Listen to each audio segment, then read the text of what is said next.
Listen up, patriots, gaytriots, theytriots, blacktriots, and browntriots. Pumps has abandoned us on this Thanksgiving Day. She has fled to Mexico City with her children for a well-deserved vacation, and I'm here with none other than my husband back in Action City in Oklahoma City. Happy Thanksgiving, everyone. Welcome, Josh, to I've Had It. Hello. Happy Turkey Day to all the listeners, all the viewers. Josh, what have you had it with? Well, now this is a humdinger. Okay. This is, as some of the viewers, listeners know, gaytriots, patriots. Yeah. I've co-hosted on this show from time to time. Mm-hmm. The last time that I co-hosted, we were in the throes of moving the princess, Jennifer Welch, to New York City.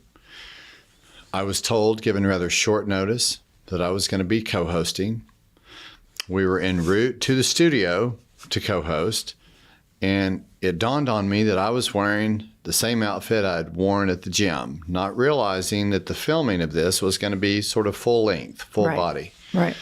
And so I sat through a hour and a half long session wearing knee-high socks, short workout shorts, not realizing that all of this was going to be exposed to the viewer, and didn't get to properly dress. And so what I've had it with is the fact that I was sort of put Johnny on the spot without being able to address this with the viewer, why I was wearing such a ridiculous get-up. And it was, I saw the video of it and I saw a few of the comments. It was, what in the fuck is Josh wearing? Because I had these knee-high socks that you've made jokes about that old people wear. Yeah. A few things about this. Before we went to film, we decided we were going to go exercise first. And so after we exercised, we just Ubered straight to the recording studio. That's right. And Josh did ask me at the apartment, am I going to be seen from the waist down at all? And I said, maybe. It depends on how they set up the camera. But I didn't really probe into it. Let me just stop you there. That would be the sort of understatement of the year. So I'm on the side table with my legs in full view, me with these knee-high socks, like short workout shorts. Not knowing that this was going to happen. And I'm rendering these somewhat serious legal opinions about things, quasi-serious. All the time I'm wearing this get-up, and I'm sure that any sort of casual viewer that just sort of hopped on is thinking, okay, what the fuck is this guy doing? Okay, it's not just any sort of casual viewer. Every other comment, I would say 4 out of 5 comments was, what the fuck is Josh doing? Why doesn't he have any pants on? But here was something interesting that I discovered that day, listener, and everybody knows my husband's rather vain. And so I noticed, we went to the gym together. He does like to wear short shorts. I mean, he's got good legs. Got it, flaunt it, whatevs, right? Okay. I mean, throw the Patriots a bone. No big deal there. But I did notice that you wore compression socks. And so I asked him just rather straight up, I said, are those compression socks? And you were like, oh, yeah, I love them. And then you immediately go, is there something wrong with them? And I go, well, they're kind of like old man socks, like hiked up.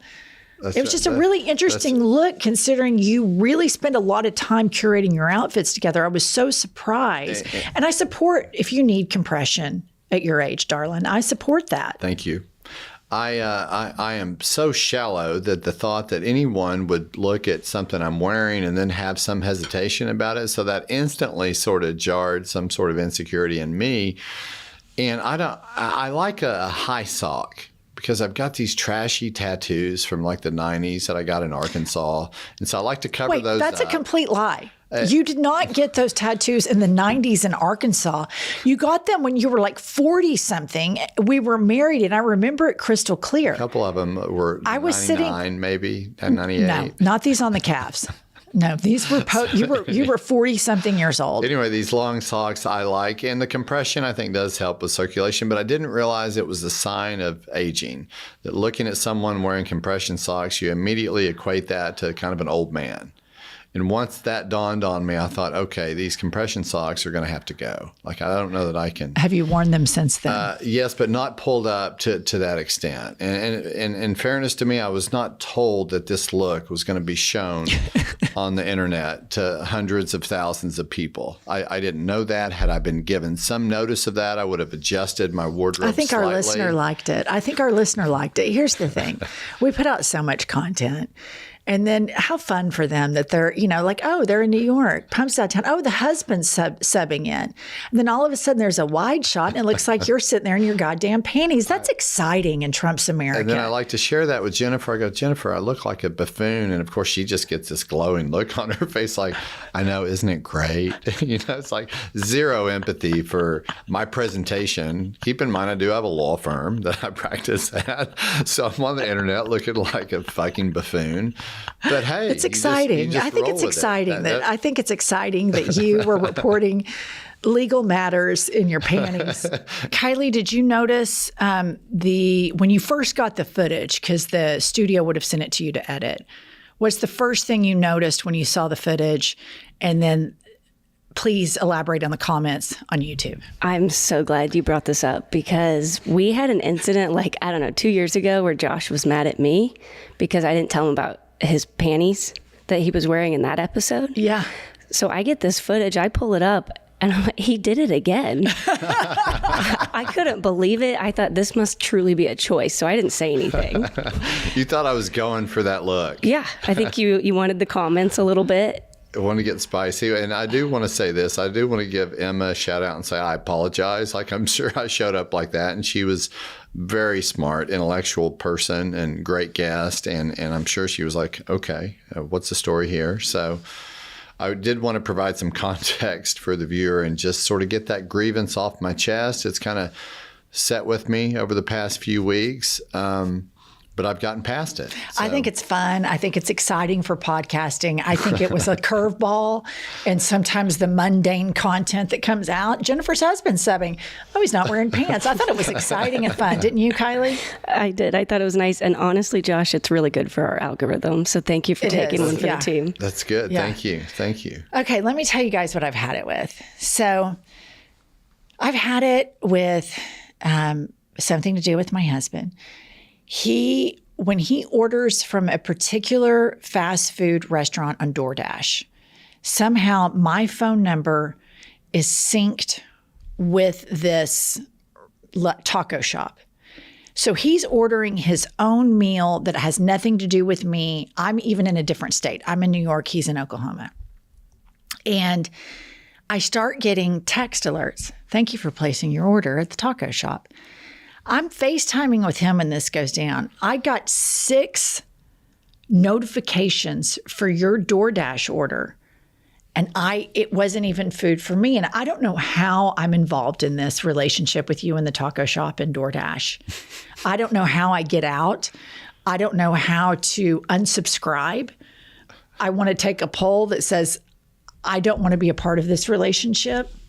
I want, first of all, me hearing this makes me want to order tacos every day. Number one. That's number one. Let's get that out. And number two, it's a little bit, I'd like to say it's a little bit of intentional payback for me dressing up like a clown on your podcast, but it's not. But I do sort of welcome the, sort of like you enjoy the kind of, the pettiness in it. I kind of do too. And the fact that I think you shared with me that you get a notification when the order's made, you get an update on the order before it's actually leaving the store. Then you get an update when it's left. You get an update when it's arriving. Then you get an update when it's dropped off. Okay, here it is. Hi, Josh Welch. Your order from the taco shop has been confirmed. Hey, Josh Welch. Your order from the taco shop is being delivered. Hey, Josh Welch. Your delivery driver has arrived. Hey, your dasher has picked up your order. Jason is approaching. Thanks for ordering. Please take this poll. All of this was within a 15-minute period. It's texting terrorism.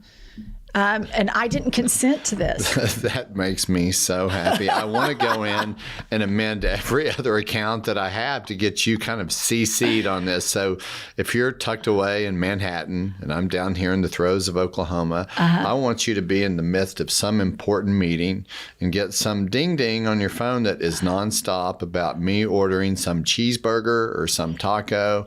And that would just bring my heart the biggest amount of joy and love that I think I could possibly ever receive.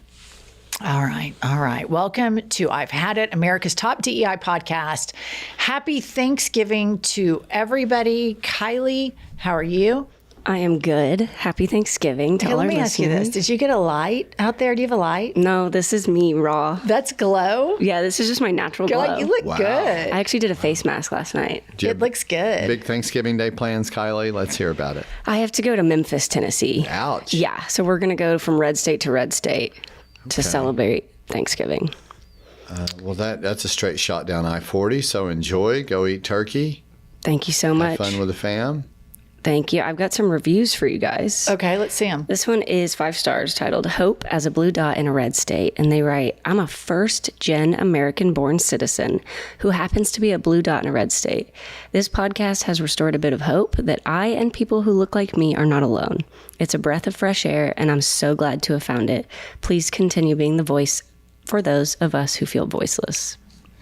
That is so nice. That is just so good that one thing that has happened since we started the podcast is we're building a community where people can feel camaraderie and safety and support. I think that's one of the main threads that I see consistently when I see people that recognize you and want to come up and talk to you is that they feel like their voice is finally being heard on the internet and that there's someone that feels the same way they do about a lot of these important issues and that you're vocal about that. And that's exactly why I think you do this podcast, is for people like that to feel a sense of hope and community with other people that are like-minded. Yeah.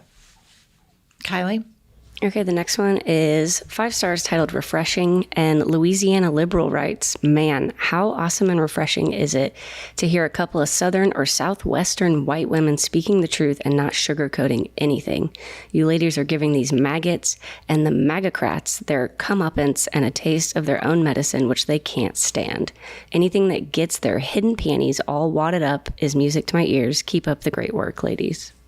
It's true that MAGA people in general, they love to criticize and, troll everybody. And the minute you put a mirror up in their face or you troll them back, it is meltdown, titty baby city. These guys are snowflakes of the highest order. You call out any hypocrisy about their white nationalist dream and the way they vote, that they actually like to watch athletes that happen to be black or eat at a Mexican restaurant, and you call them out for that, and they act like they are under attack. It's just pathetic. And I'm sure that there's little people everywhere that when they see those clips, they just get this big grin on their face saying, yes, somebody's saying these things that we feel.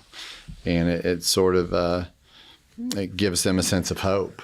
I think it's important because what we're all experiencing is like this mass abuse by a narcissist and then his sycophants. And it feels so isolating and overwhelming at times. And then you can see, like, now we know that MAGA, America First movement, is built on a bot farm based in Nigeria and Russia, that it's all bullshit.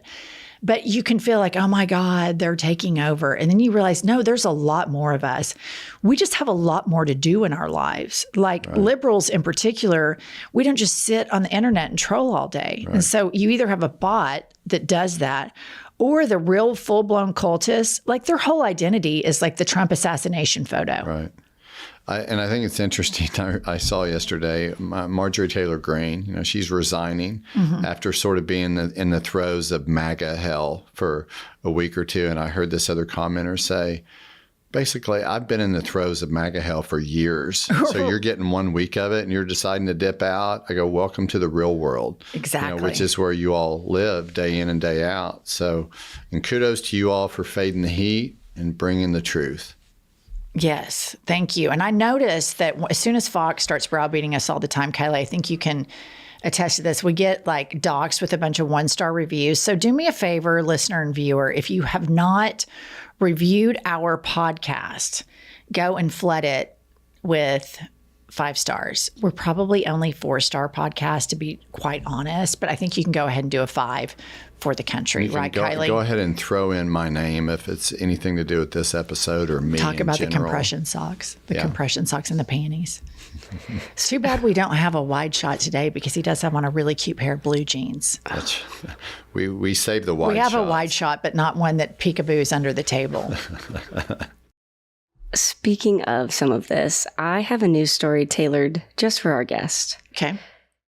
It's from Elle, and it says, people who repeatedly post their workouts on social media have narcissistic traits, according to new study.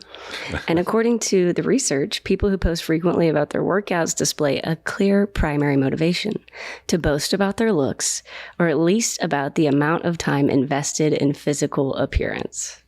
Okay, this is a prime example of where I've had it, blew the whistle 2.5, 3 years ago, and now the scientists are doing the research that confirm our findings.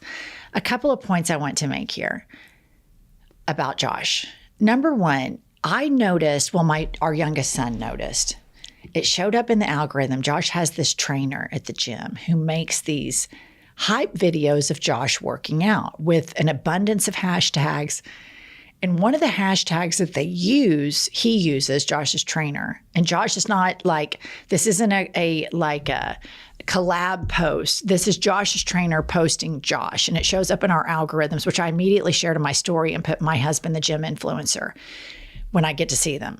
But in the hashtags, and I think Kylie and some of our Patreon members found this out, he's making this whole claim like, in your 50s, working out, you can look this good.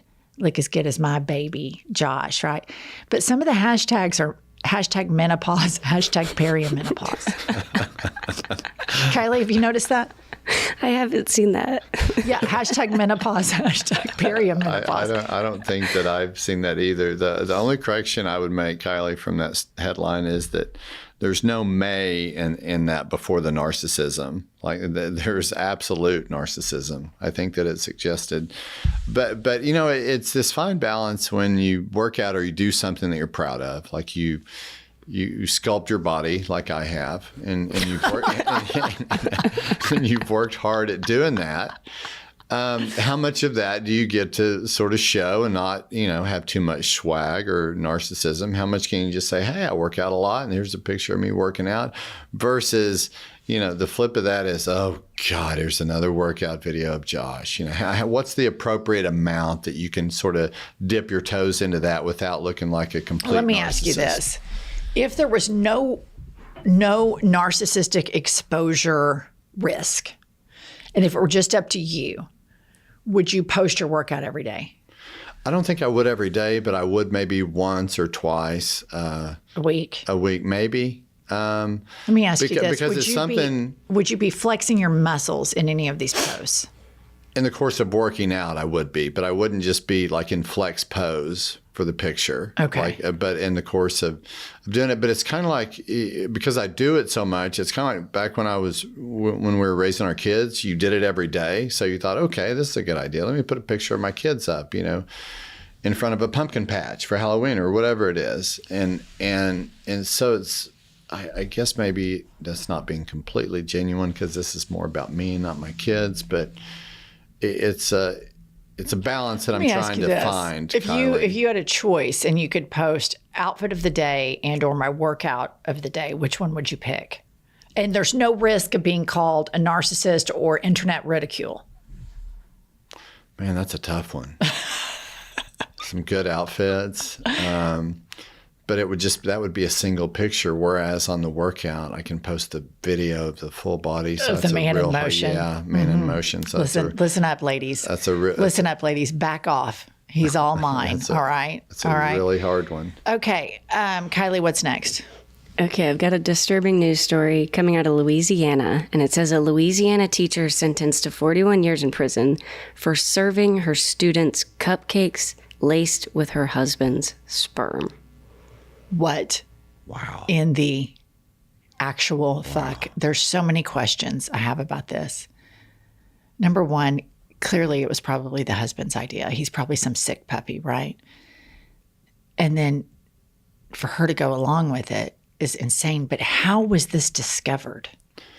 Well, not just that, but how was the semen preserved to sprinkle on the baked cupcakes? I think she probably baked it in, Josh. Like when she mixed the batter, he's jizzing in the bowl. Oh, simultaneously. Okay.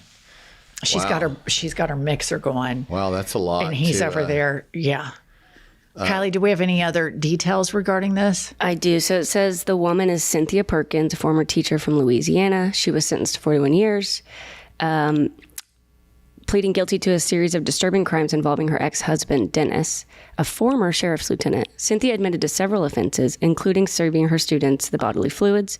The crimes came to light in 2019 when authorities found extensive evidence on the couple's electronic devices, linking them to numerous acts of abuse and misconduct. So it looks like they found it out through their phones and computers. I would dare to say on a sentence that excessive, that high, 41 years, that there's more to that story than just the placement of semen in the cupcakes. There's got to be, because as awful as that is, don't know that warrants 41 years in prison. I'm not trying to discount how bad it is. No.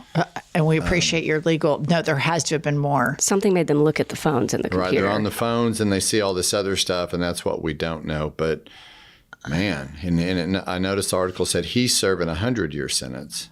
So that's awful. It has to involve some sort of, probably sex crime or something. I mean, there's some real sick puppies.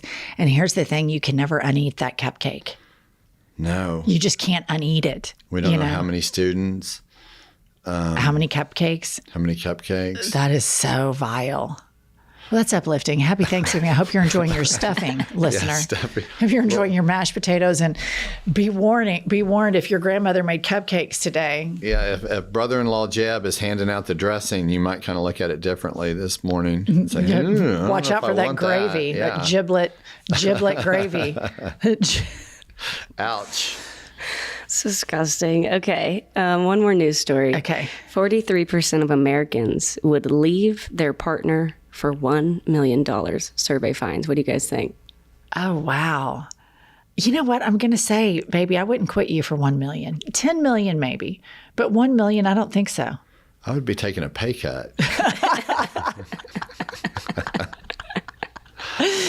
You're safe with me. How much for you to leave me? That's like the loaded of all questions. Like I know, but go ahead and answer it. So we can fight all afternoon. 25 and up is 25 million? going to start grabbing my attention to be like, okay, what can I do with that? What do I have here? I'm going to start weighing options. Yeah, I think that's fair. And we've had a great run. Yeah, 25 years together. We'd maybe make some kind of backdoor deal where I'd give you like half. Yeah. Negotiate it. Yeah. Kylie, is there a dollar amount that could convince you to leave your beautiful girlfriend, Anna? I think I would take some money if I could secretively. I'd be like, let me break up with you. I'll take this 10 million and then we can just secretly meet up, still kind of hang out and we can just live off this money. But no, there's no dollar amount that I'm going to say on this podcast. I don't know that would work, Kylie. You think that's against the rules? It would have to be a firm, I think that's against the rules. Yeah, I think you don't get to have it both ways. You don't get to have your cupcake and your semen too, Kylie. That's right. You have to. It's one or the other. That's why I put the number at 25 because then I'm starting to weigh. I would support it. I'd be like 25 million. Go have fun. Then I'm starting to weigh what I want to do. But ultimately, I know that I would conclude that I wouldn't do that. But it starts to get my attention around 25. Here's the thing. You take the 25 million, Josh, right? And then who would you torture with your taco orders? Well, there'd be no prohibition against keeping you on the we're not in a relationship. You can still get the updates. You take the 25 million and torture and sign me you up on every single thing that I'm on to where you're CC'd on. You know what I do? I have a confession to make. When you go to checkout counters and they ask you for your cell phone, I've been giving yours instead of mine. So that's all the spam I'm getting. Yeah. Because I just felt like it started I think maybe I was mad at you and I thought I'm going to use his number, and I've just stuck with it. I'm going to do that when I get the bunk cakes, because they're always asking for my Are they still number. want you to take a survey for the bunk I'm going to cake? get you, and I'm going to say I want every discount that these receipts allow for, so please text me this information. But here's the deal, listener. It's Josh and I are in a great place in our marriage now because we've had real fucking problems that we are now leaving each other, abusing each other's phone numbers. These are what I would call normal people problems. Right, as opposed to the non-normal problems. The non-normal problems that we suffered. That's right. Because of you. Okay, Kylie, what do we have today? Callers? We've got some voice memos. Finally. I know, it's been a while. Okay, we're going to start it off with Jess. I don't know if this is how you send voice notes in, but I'm just going to do it anyways. I have fucking had it with Republicans parenting. And I'll give you an example. My distant relative posted a video of their child on Facebook, which already had it with that. Take your fucking kids off Facebook. But in this video, they have a Noah's Ark book, and you press a button on the book and the book is read to you. Well, who is narrating the book? None other than Donald J. fucking Trump. Like, this kid, I feel so bad for it. It's all of like maybe, I don't know, one. And why the fuck are you reading your child a fictional zoo boat story with a fucking pedophile narrating it? What the fuck are you doing? I've absolutely had it. It's wild. I mean, the whole Christian merger with Donald Trump is so wild. But for those of us that have lived in the Bible Belt our whole lives, you've always known that the loud Christians, the one that goes to mega churches, that does the hand praise, you always know they're so fucked up. Like, I know the biggest nightmare in my Instagram comment section, if I go and hit profile, it's like husband, Christian, patriot. And the same for a woman. If it's like wifey, Christian, BFF, like, okay, this woman is a fucking catastrophe. She is a goddamn nightmare. And all of the Noah's Ark shit is so stupid. I can't believe people take that literally. But to think that Donald Trump gives a shit about Noah's Ark or gives a shit about you or your kid, it shows you what a failure this sect of Christian narcissism is, how clueless these people are.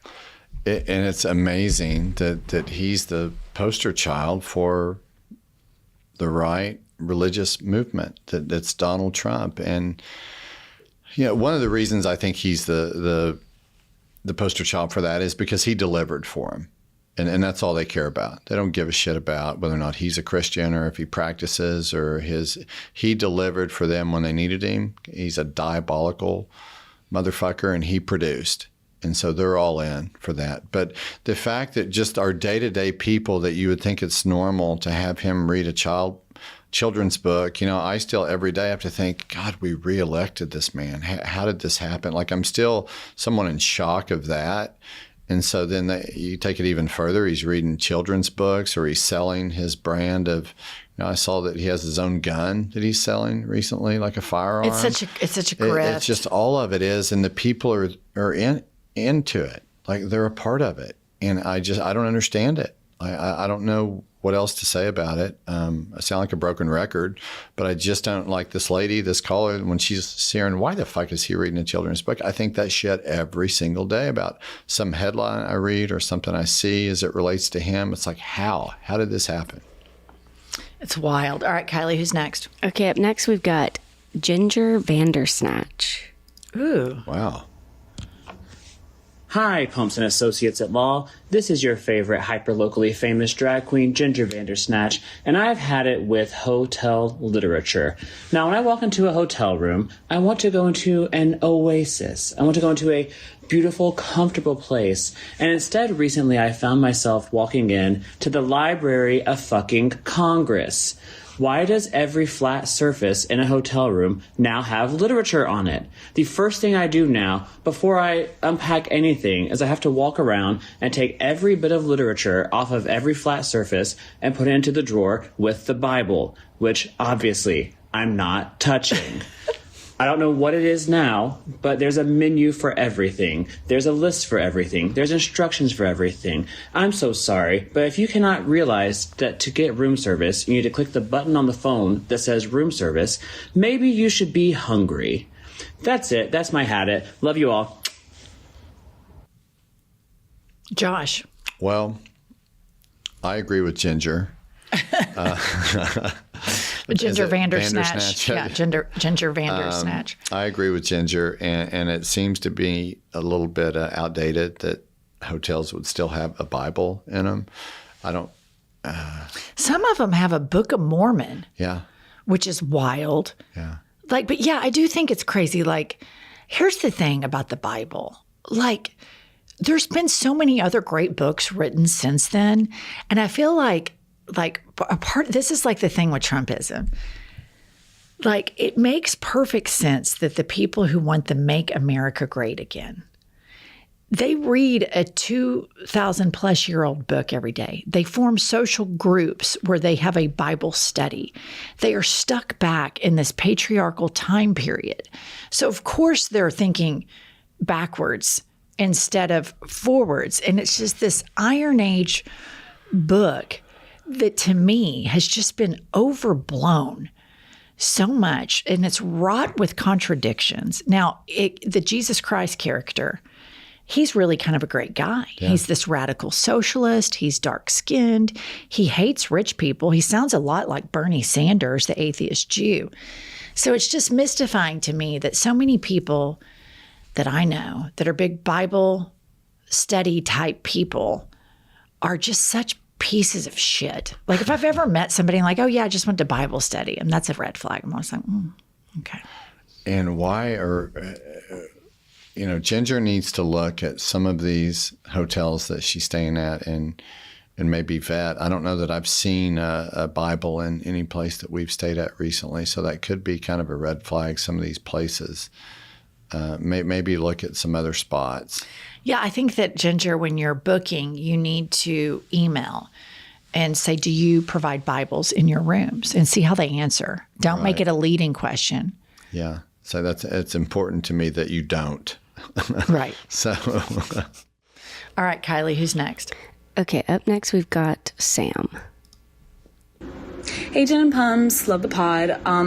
I have fucking had it with MAGA Republicans that live in blue states that get all the benefits and perks of blue state policies, and they don't even realize that they're benefiting from them. Like, for example, my MAGA father works for the state of Massachusetts and gets all the benefits of living in a blue state and working for the state. For example, me and my siblings all got amazing health care growing up. My dad's healthcare through the state paid for all of our braces, for all of our vision, free glasses. Like, we got hooked up with blue state healthcare.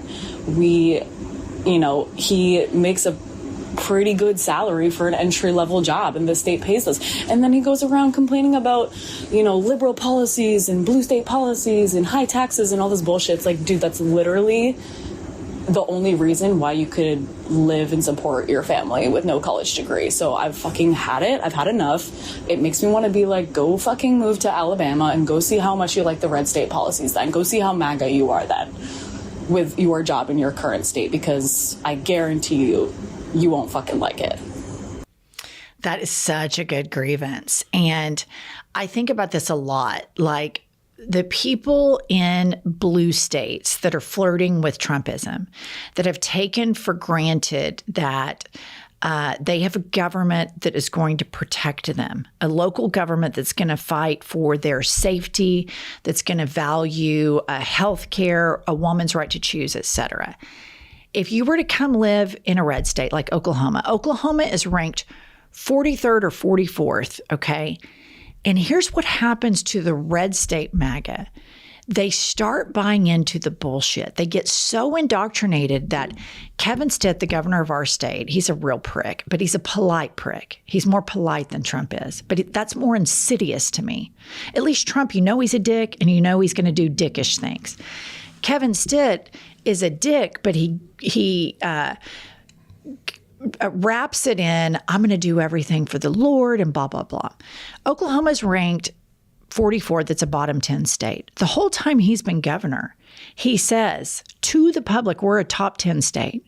We have so much more freedom, blah, blah. These are the book banners. These are the Kevin Stitt book banner, anti-woman. So if you get raped and you're 13, 14 years old, Kevin Stitt thinks it's his business, and all the other pink arm, dorky, hypocritical Christian state legislators, what happens to your daughter, the rape victim, who's a teenager? They think she has to carry that rapist baby. And so it is a real fool's errand for people in blue states to flirt with this style of Christian nationalism, because in Massachusetts, you don't understand white evangelical Christians. They are mean. They are patriarchal. They are anti-woman. They are anti-gay. They are anti-poor. They are anti-healthcare. They are anti-helping anybody for anything. The whole thing is this prosperity gospel where they all go to these mega churches, where these churches, the pastors have private planes. They've got bank accounts that can choke a bull. And they've indoctrinated these people into thinking they live in this great space while they're suffering, while they can't afford health care, while they can't afford child care, while the governor lies to them and says, oh, we're a top 10 state. Yeah. It's like, you're not even fucking close. Yeah. You're a bottom feeder state. Right. It's interesting, these two states, one went all Democratic, every county. Oklahoma went all Republican, 77 counties. What I don't understand here is the fact that, Republicans have been in charge here in all aspects of government for the past 10, 15 years. And so if you're looking around, whether it's in rural Oklahoma or Oklahoma City or Tulsa, and you don't like the way something is, if you've got a bitch or complain about whether it's the economy, whether it's education, whether it's the criminal justice system, whatever it is, if you don't like it, guess what? Your government has controlled all aspects of this. There's no boogeyman here. There's no Democrat that's affecting policy at all at any level in the state of Oklahoma. And so blame the fucking people that you voted for. Blame the Republicans. If they're going to get the office, they've got a responsibility to do the job. If they don't, then accept ownership. And the voters need to accept the fact that it's their leaders that have caused any sort of discomfort in their life. There's no one else to blame. It is. In these red states, these MAGA supermajorities, they have had Republican supermajorities for 2 decades. They have lied. They have lied to the voters. They've lied to the electorate and told them trickle-down economics work. We need to support these business owners because they're job creators. Look at these people on food stamps. They're so lazy. Meanwhile, the people on food stamps, the majority of them work 40 hours a week for these corporations like Walmart. And Walmart doesn't pay them a livable wage. No. But Josh is 100% spot on. The people to blame in these red states for your problems are Republicans. And it's wild that they blame Joe Biden or, some Democratic policy. When you look at the bottom 10 states, they're all MAGA super majority states. All of them. And there's no one else to blame. I mean, it's all of their policies that have caused this. And so if you're, in Hugo or Broken Bow or Idabel and you're dead broke, who do you think's to blame for that? The governor, the House of Representatives, the Senate, all of that's controlled. Supreme Court, state Supreme Court. State Supreme Court, all of it is Republican controlled. Every bit of it. Democrats aren't affecting any policy. Nothing. In the state of Oklahoma. So, just think about it rationally. Think about it like this.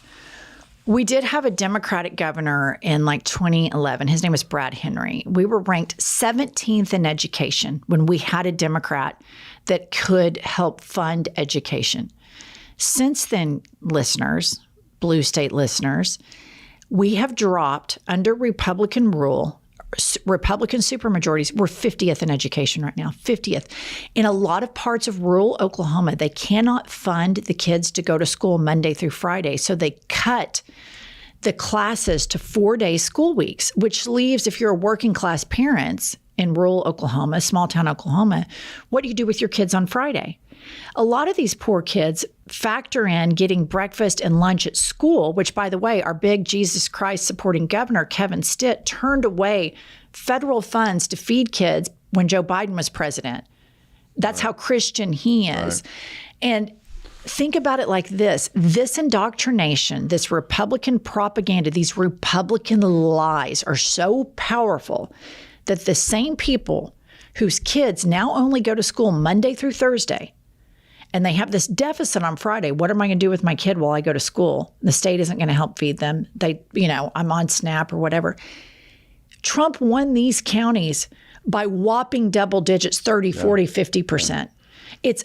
But here's the deal. The Democrats have abandoned a 50-state strategy. They have abandoned Oklahoma. They haven't gone in, and they need to run multiple election cycles in these red states to have progressives champion for them a working class economic populist message and tell them how much they've been lied to. And they might lose the first couple of rounds, but eventually it will start getting traction. But the Democrats abandoning all of these swaths of America has just been absolutely devastating and has grown this cult that gets people to vote against their own interest, their own religion, the tenets of their Lord and Savior Jesus Christ, which is against the accumulation of wealth, about helping the poor, about helping the sick. And they're all kind of like, fuck you, we like this, mega church pastor, gay, that gives blowjobs.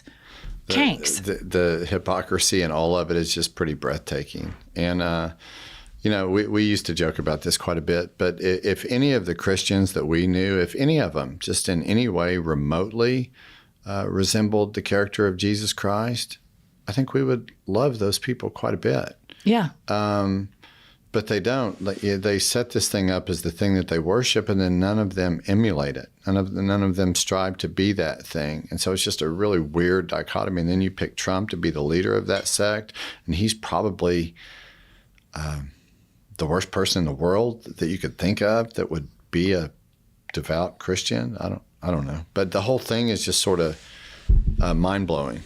Yeah. All right, Kylie, let's do one more for our Thanksgiving episode. Okay, we will end it with Darren.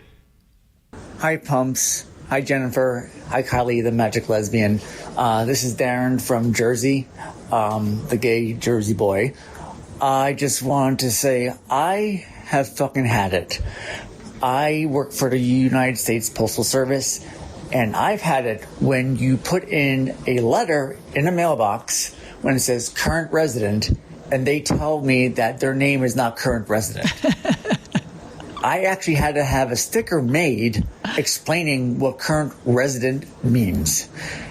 I just had it with stupid people who just don't know the common sense of what a word means. Wow. Current resident. Yeah, that's interesting, and I agree. I think we get a lot of mail at our house that is addressed to the current resident, which I'm not sure who else it would be addressed to, because if you're getting it at the house, then obviously it's for the person that lives there. Right. So I share in his frustration.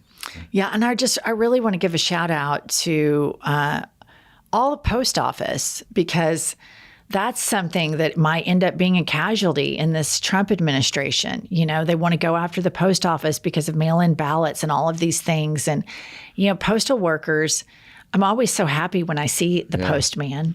And they hustle. And they do. And they're out there, and it's raining, snowing. Snow, sleet, or shine. The U.S. Postal Service. Yeah, we see them every day and give them a shout out. Yeah, I really like postmen, and I really particularly like gay postmen. So shout out to you, the magic gay postman from New Jersey. Patriots, gay triots, they triots, black triots, and brown triots. Pumps is not here to do her famous hawk/eagle/beaver fuck off. But Josh is subbing in for her while she is on a much-needed vacation with her children. So I want to welcome you to America's Top DEI podcast. Minus, we are a beaver down. Josh, welcome to I've Had It. What have you had it with? I have had it with my day-to-day tumultuous relationship with AI. Oh, yeah. That's real with you. I can't tell you the frustration, the angst that it brings me during the course of the day. I want to cut to the chase and get to certain points, and I find myself just struggling with AI every day. I think that AI and I fight more than you and I fight, actually. But as a boomer, I'm learning in this day and age that You're AI, not a boomer. I'm not? No, you're Gen X. Okay. I feel like a hashtag boomer sometimes, but okay, I'm Gen I mean, X. when you wear those compression socks, you are giving boomer, but you're actually a Gen Xer. Okay, I've got a little bit of PTSD about the compression socks, but I've learned that AI is here, it's real, and so I've got to embrace my love-hate relationship with it, but it's frustrating. Well, it's interesting that that is your grievance because mine is directly linked to this. And it is I've had it with your relationship with AI. And listener, I want to tell you what we're dealing with here. So as you all know, I've gone on and on about Josh's hypochondria. And we have a situation where he likes to go to doctors and he thinks there's some bodily thing that's going on where he's dying. He goes to not just a doctor and the doctor eliminates it and says, you're actually really quite healthy. We have to go to 10 doctors. We have to do scans. We have to do tests. And this has been going on for several years. And now he has an additional doctor, which is called ChatGPT. And so I thought we were out of the woodwork on this thing. He's had these tension headaches, which all of you all know. It started with an ear, and then he got ear surgery. And then it's evolved into a lot of different things. So Josh came to visit me in New York. He comes a couple times a month, listener. Y'all know I've moved out there and Josh goes back and forth. And we schedule with my trainer like these duet sessions where Josh and I are working out together. You know, couples that work out together, stay together, something nauseating like that. So my trainer, Emily, says, hey, do you guys want to do your body fat?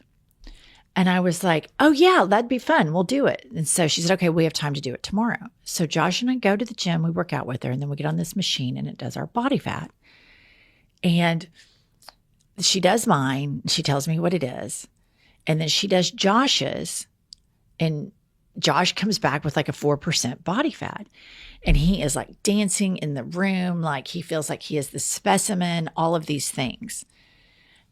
Fast forward 20 minutes later, and we're in an Uber, and he is in the throes with ChatGPT about his body fat. So he goes from celebrating to doing dramatic readings to me about what ChatGPT is saying about his body fat. Saying, if you or someone, this was a direct quote, because I'll never forget it. I remember we were on Park Avenue, and I was looking out the window, and he says, oh my God, listen to what ChatGPT says, Jennifer.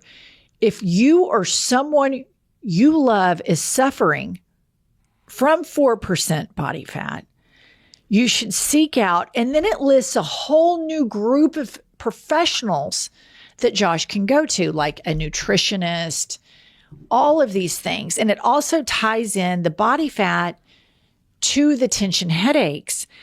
And it's like, I don't know when we're going to be able to bury the hypochondria.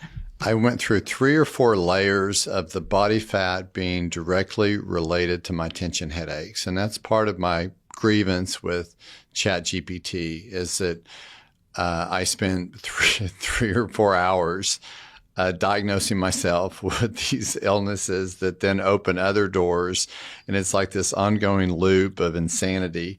4% body fat is too low for me. So at one point I thought it was good, but then I realized that it was the cause or source of all these other things. And these other things don't exist. That's what's so important, listener.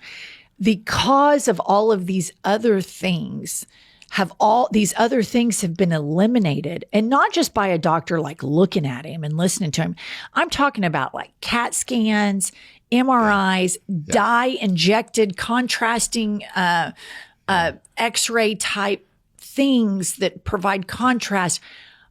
I mean, we have been given a clean bill of health, and then you get in this sycophantic relationship with ChatGPT, where obviously this is what I thought, and I didn't want to dive into it in the car. But if ChatGPT is saying, if you or somebody you love is suffering from And you think that that would be like heroin addiction would be the next thing. Right. But that it said 4% body fat. I know that you fed that fucking thing a bunch of fear-mongering questions that then it provided this, that although you were suffering from some grave disease. And for the record, you guys, I think the body fat thing that we did, it didn't like pinch your fat. It was like you just stand on this scale thing. I think it's a racket. I don't think you have 4% body fat. Let me just say the last neurologist I saw, it's been within 30 days, by the way. So I take my MRI and CT scan and all this stuff and give to her. And we spend about 15 or 20 minutes talking about my condition. And ultimately she looks at me and she says, there's nothing else I can talk to you about with this. There's nothing I can do. And I just looked at her and I was like, she said, that's it. You're okay. You're fine. I mean, it's over. I could prescribe some sort of SSRI maybe for you, but you don't need it. So there's nothing else to do. And so then I think I called you and I said, look, I think this is about over. I've had the neurologist say there's no other rabbit hole to go down. I've exhausted all of it. And then ChatGPT is taken. Yeah, it's just a nightmare. All right, welcome to I've Had It. I'm Jennifer. Josh is subbing for Pumps. Kylie. Yes. Hello. I have something for you guys. I want to do a little different than reviews. Okay. We're going to go over a tweet together that, as of the time of recording, has almost 2 million views on Twitter. Okay. Braden, hashtag Team RizGod, tweets, I found the perfect nominee for 2028. 1, an outsider. 2, not super old. Love that. And listener, this is a photo of Jennifer. 3, loved by progressives, loved by Facebook wine moms, Southern, hates Republicans even more than Newsom, dark woke, and can mog JD Vance. And then I've got 2 responses here from some commenters. Also add, she could redecorate the White House from its current tacky mess, despises those bankrolled by AIPAC, and then someone said, they got their reality TV star, we've got ours. Wow. So when was this on Twitter? I haven't seen this. It was a couple days ago from filming this. Really? Here's the deal, listener. I would rather earn my money on my back than be a politician. I would just rather say, what do you want? Doggy, me on top, you on top, it's $500 a pop, 100, whatever it is. I love that. I mean, that's great. I do think you would make a great first lady, Josh. I do too. I'm still trying to process the on your back or doggy, $500 a pop. But now that I've whipped past that, I would love to be a first lady. I would love to be a representative for all. I think it's a good idea. Was there a ticket associated with that? Is Jennifer on the bottom of that ticket, top of that ticket? I've seen some different versions with Jennifer at the top, and then I've seen quite a few of like Newsom Jennifer. There you have it. Although I don't know that I could stomach letting her be with Governor Newsom so long. He's cute. I know. Yeah, he's pretty cute. He's pretty cute. That's wild. What does mog mean? I think it means you can like eat them up. Oh, okay. Okay, mog. I hadn't heard that before. I love that. What was it? Not super old? Not super old. Just kind of. Yeah, just kind of old. Yeah, just getting up there. Not there yet. If you ever have a moment, like sometimes like I went and played tennis yesterday and I thought, God, man, I feel like I'm 27.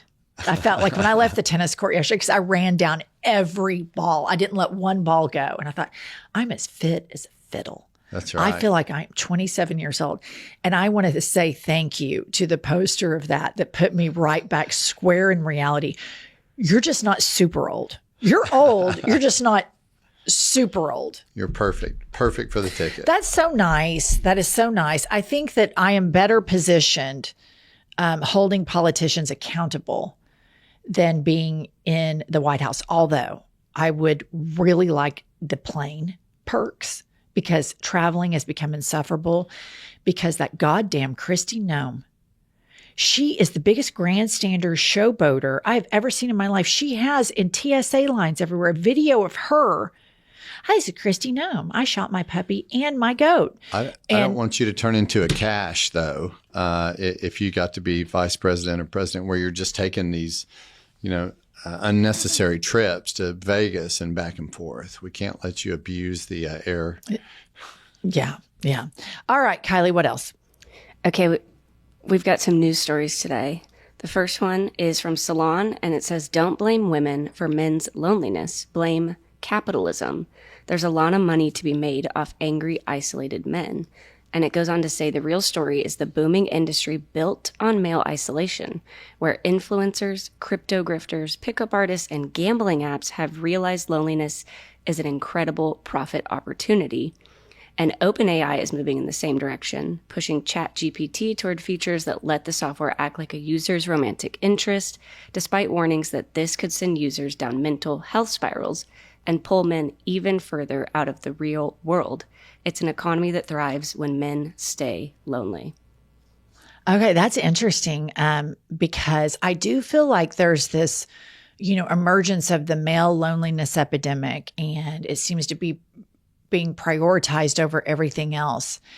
And I do think that capitalism is to blame for a lot of this. And furthermore, in that, that men are using ChatGPT to be romantic partners, but you're really using ChatGPT to be a physician. And I think it's equally as dangerous, if not more so. Well, just becoming somewhat dependent on it. But I think the core of that article, I've seen several bits of things like that talk about sort of the strength of a woman and how a man is somewhat reliant upon a woman in his relationships. You let a guy sort of veer off on his own and get out into the world free and clear of any guidance from a woman, and it's kind of a dangerous thing. Men we're a lot needier than women. We're less independent. We're somewhat dependent on women. And you don't see that until the man gets somewhat exposed. And there's this idea that men have to be strong and have to be the earner of the family and do all these things. And that belief system is somewhat archaic in today's society. It's not like that. And I think some men struggle with that. You're not at the top for the family, that maybe your spouse is more successful than you are. It's a reality for a lot of men. And research has shown that marriage is disproportionately beneficial to a man than it is for a woman. A man's quality of life and stressors go down in a marriage. A woman's quality of life goes down and stressors go up in a marriage. And I love you, darling, but that has surely been the case in ours. I'm sure. I think that you've benefited more from the marriage than I have historically. And that doesn't mean I don't love you dearly. Right. But wouldn't you say it's a lopsided? I would think so when you factor addiction and some other things into rehabs into the equation. I would dare to say. But I think in most marriages, like if you think of what women put up with over a period of time, 20, 30, 40 years, a man couldn't put up with half of what women have to put up with over the course of a marriage, with their responsibilities, which have historically been to sort of clean the house, cook, all these things. And now that's shifted, thank goodness, to where that's sort of outdated. But women, I don't think anybody would disagree. Women are sort of the backbone of any sort of good man that you see out there that has sort of risen above any sort of adversity. It's because he's had the benefit of a good, strong woman. Myself would be no exception. That's so sweet. There you have it. All right, Kylie, what's next? Okay, this one is scientists once taught monkeys how to use money, and they ended up buying prostitutes. What? And it says in a groundbreaking behavioral economics experiment, researchers at Yale University taught a group of capuchin monkeys how to use money to buy food. What began as a test of decision-making quickly spiraled into chaos when the monkeys started stealing coins, gambling, and even trading money for sex. It all goes down to like sex, drugs, and rock and roll. I remember I had a humanities professor once in college, and he said, all of these archaeologists and humanities people, they go, anthropologists, and they go uncover all this stuff in ancient Egypt or, old ruins in Europe. And they think they're going to find some mystery fountain of youth that unlocks the purpose, and it's all sex, drugs, and rock and roll. Our species, and we share 99% DNA with monkeys, much to evangelical Christians' chagrin. And so it makes sense that it's all boils down to this sex, drugs, and rock and roll thing. Tell the listener, when you went to rehab, AA meeting, and what that guy said when he came in. So this would have been 2002. Let me sort of think about that quote. Well, there are two things that were said when I went to rehab. Number one, the guy said, "I've got really good news for you, Josh. Number one, it's you're not stupid, you're not crazy, but the bad news is that you have to quit acting like you're stupid and you're crazy." That was number one. I don't know if that's what you're referencing or not. Number two, I went to one of my very first AA meetings, and this guy had a 30-day chip, and he looked like he had just been fighting his entire life to stay sober for that period of time. And he stands up and he looks out amongst the crowd, and he's barely there. And he says, it's not all champagne and pussy, but I did it. And it's like, boom. Couldn't be said any better. It's not all champagne and pussy. Life is not all champagne and pussy. But he had his 30 days that he strung together. He was sober. And I thought, man, you can't say it any better than that. That's great. All right. Kylie, anything else? That's it. We've got our guest ready. Okay. Now it's time for our guest. And this guest is actually a friend of mine and Josh's. We went to the U.S. Open together, and I feel like this is just a budding bromance between Josh and Kyle. So today's guest is the host of the Kyle Kolansky Show on the Secular Talk YouTube channel. He is a fierce MAGA slayer. He doesn't give a fuck. I love this guy. Welcome to I've Had It, Kyle Kolansky. Hi, Kyle. How you guys doing?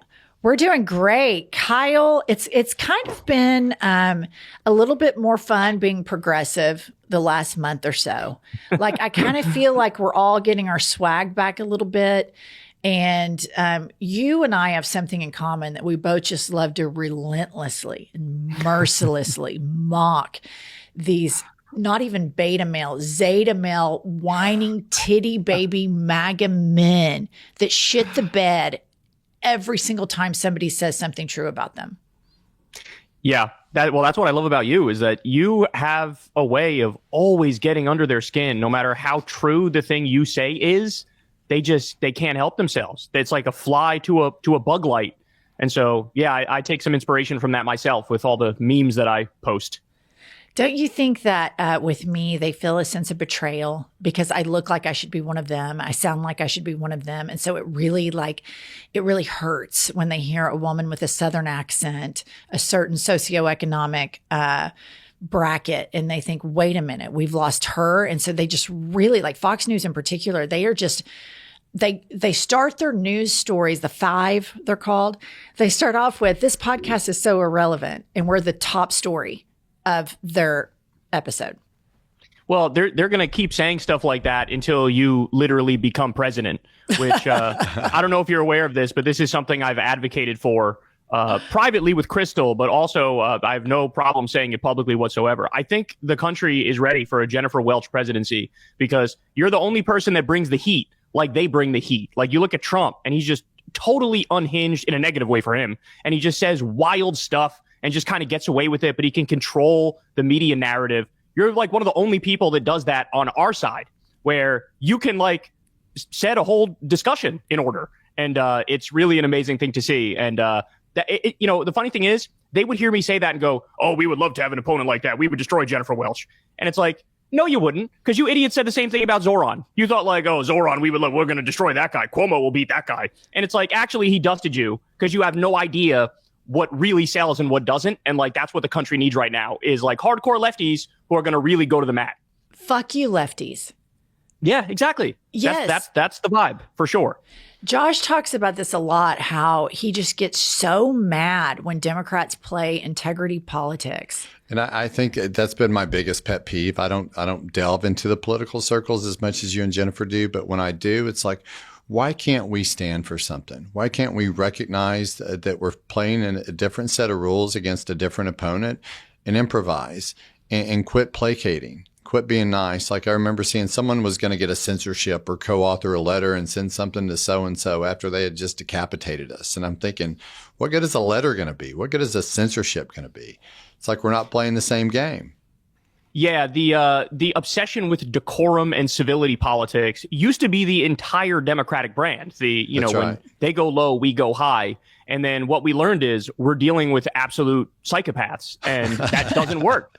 If one side is cheating and we're not cheating, well, then what we're doing is laying in a chalk outline of ourselves on the ground and saying, okay, I guess you guys take it.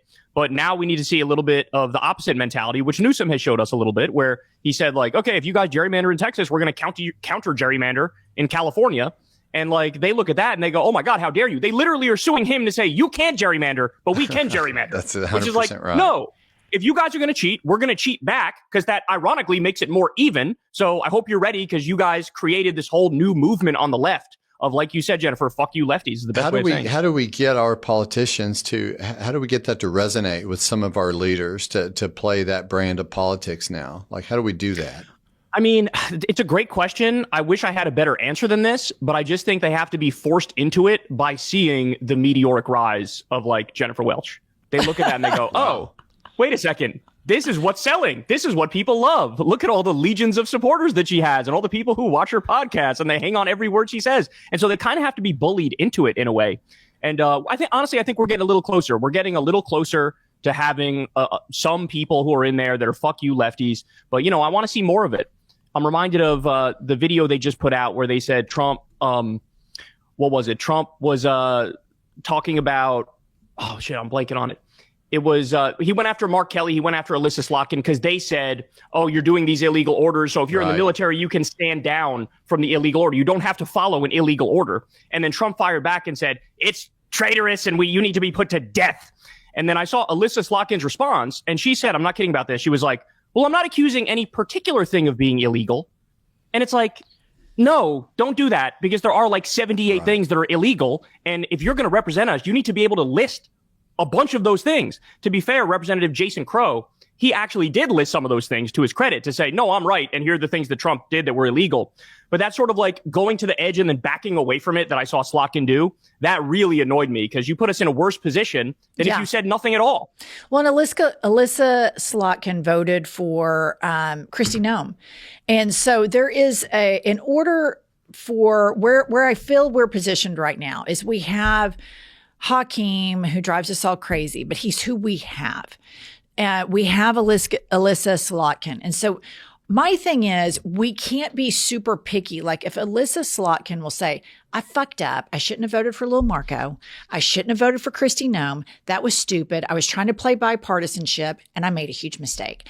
I'm not going to take AIPAC money anymore. I'm going to totally charge at these people. I'm going to take an economic populist message, and that includes everybody, even transgender people. And if you don't like it, tough titties, go be a racist over with MAGA.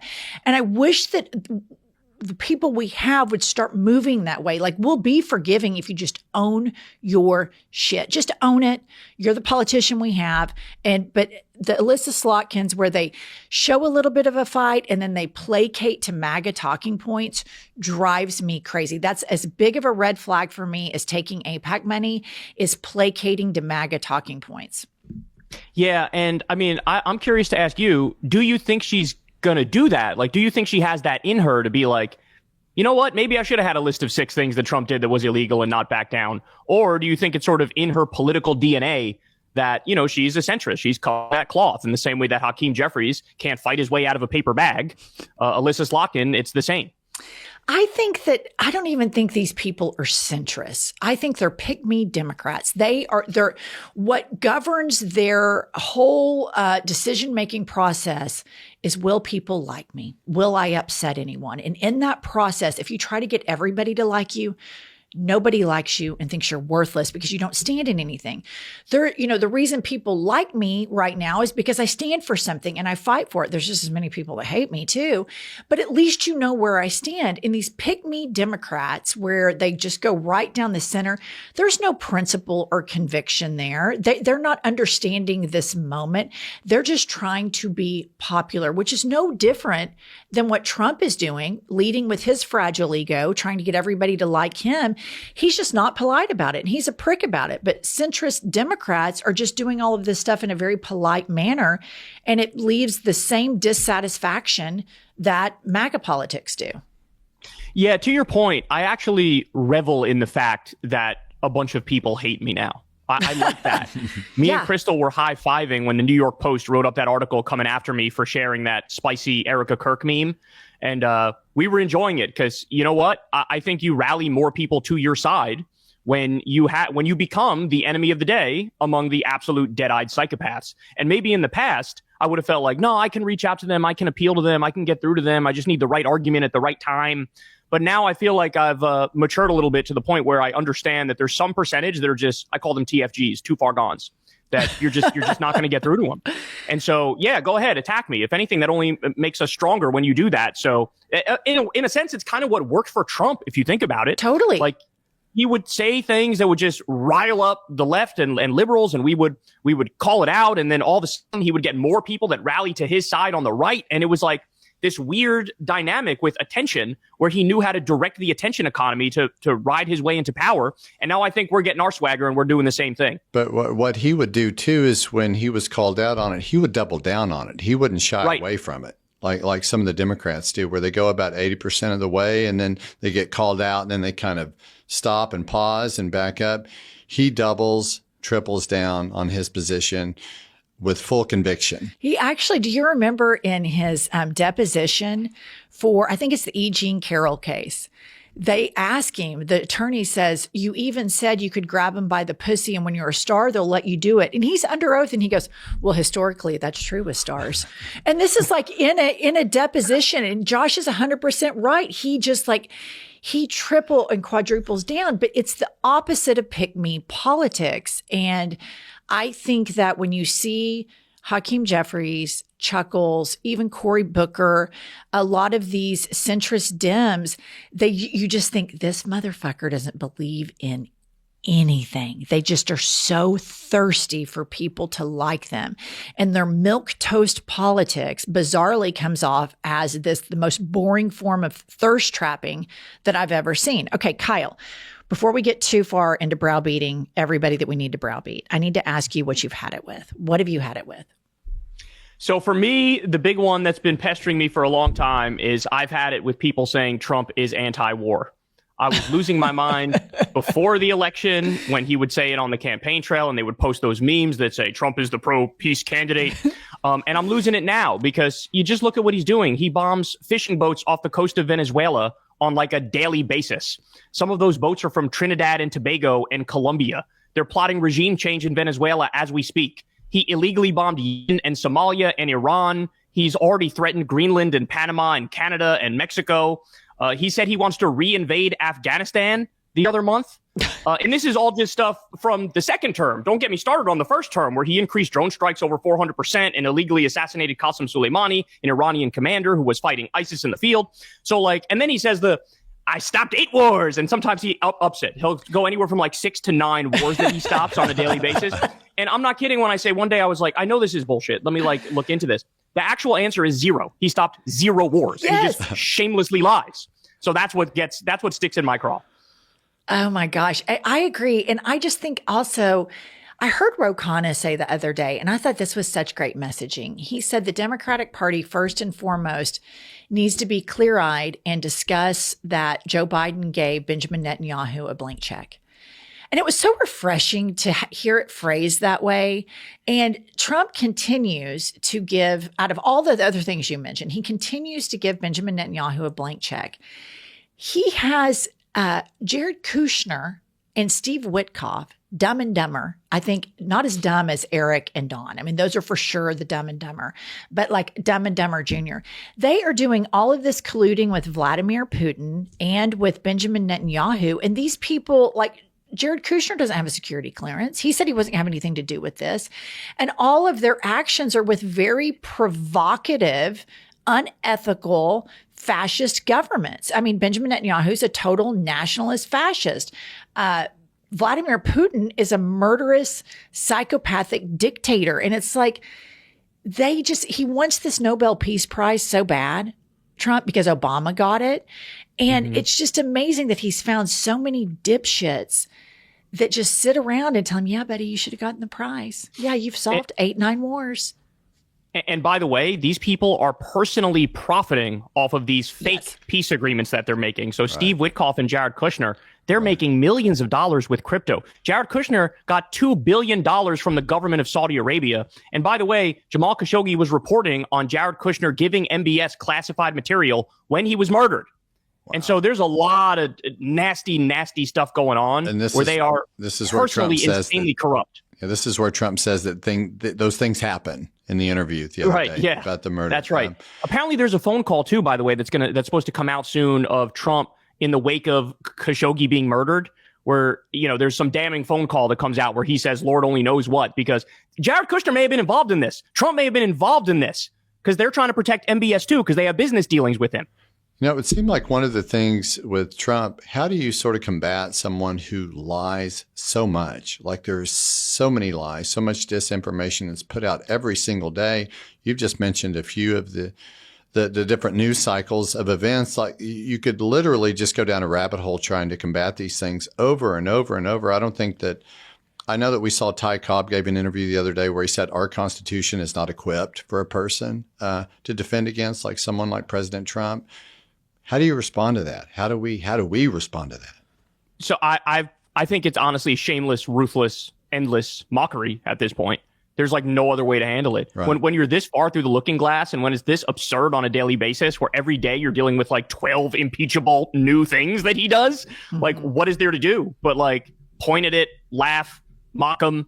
I see no other way around it because certainly, the tut-tutting and finger wagging and we're holier than thou approach, that didn't work. You got to get in the mud with them and you got to expose them for what they are. And I think here's something, and I want to run this by you all. I think we need to start a complete hit job on Fox News via memes and social media clips that brand people that watch Fox News as, dipshit morons, like really go at them. I'm talking basket of deplorable, low IQ rubes. And I think we could do a coordinated effort to just really, because this is the mothership of a lot of it, because Fox News viewers typically are voters. A lot of the people that listen to some of these hardcore like Alex Jones podcasts, these people are not regular voters. These people came out to vote for Trump, but these people are, like rapture preppers and, they've got a lot of other activities out in the woods that they've got going on.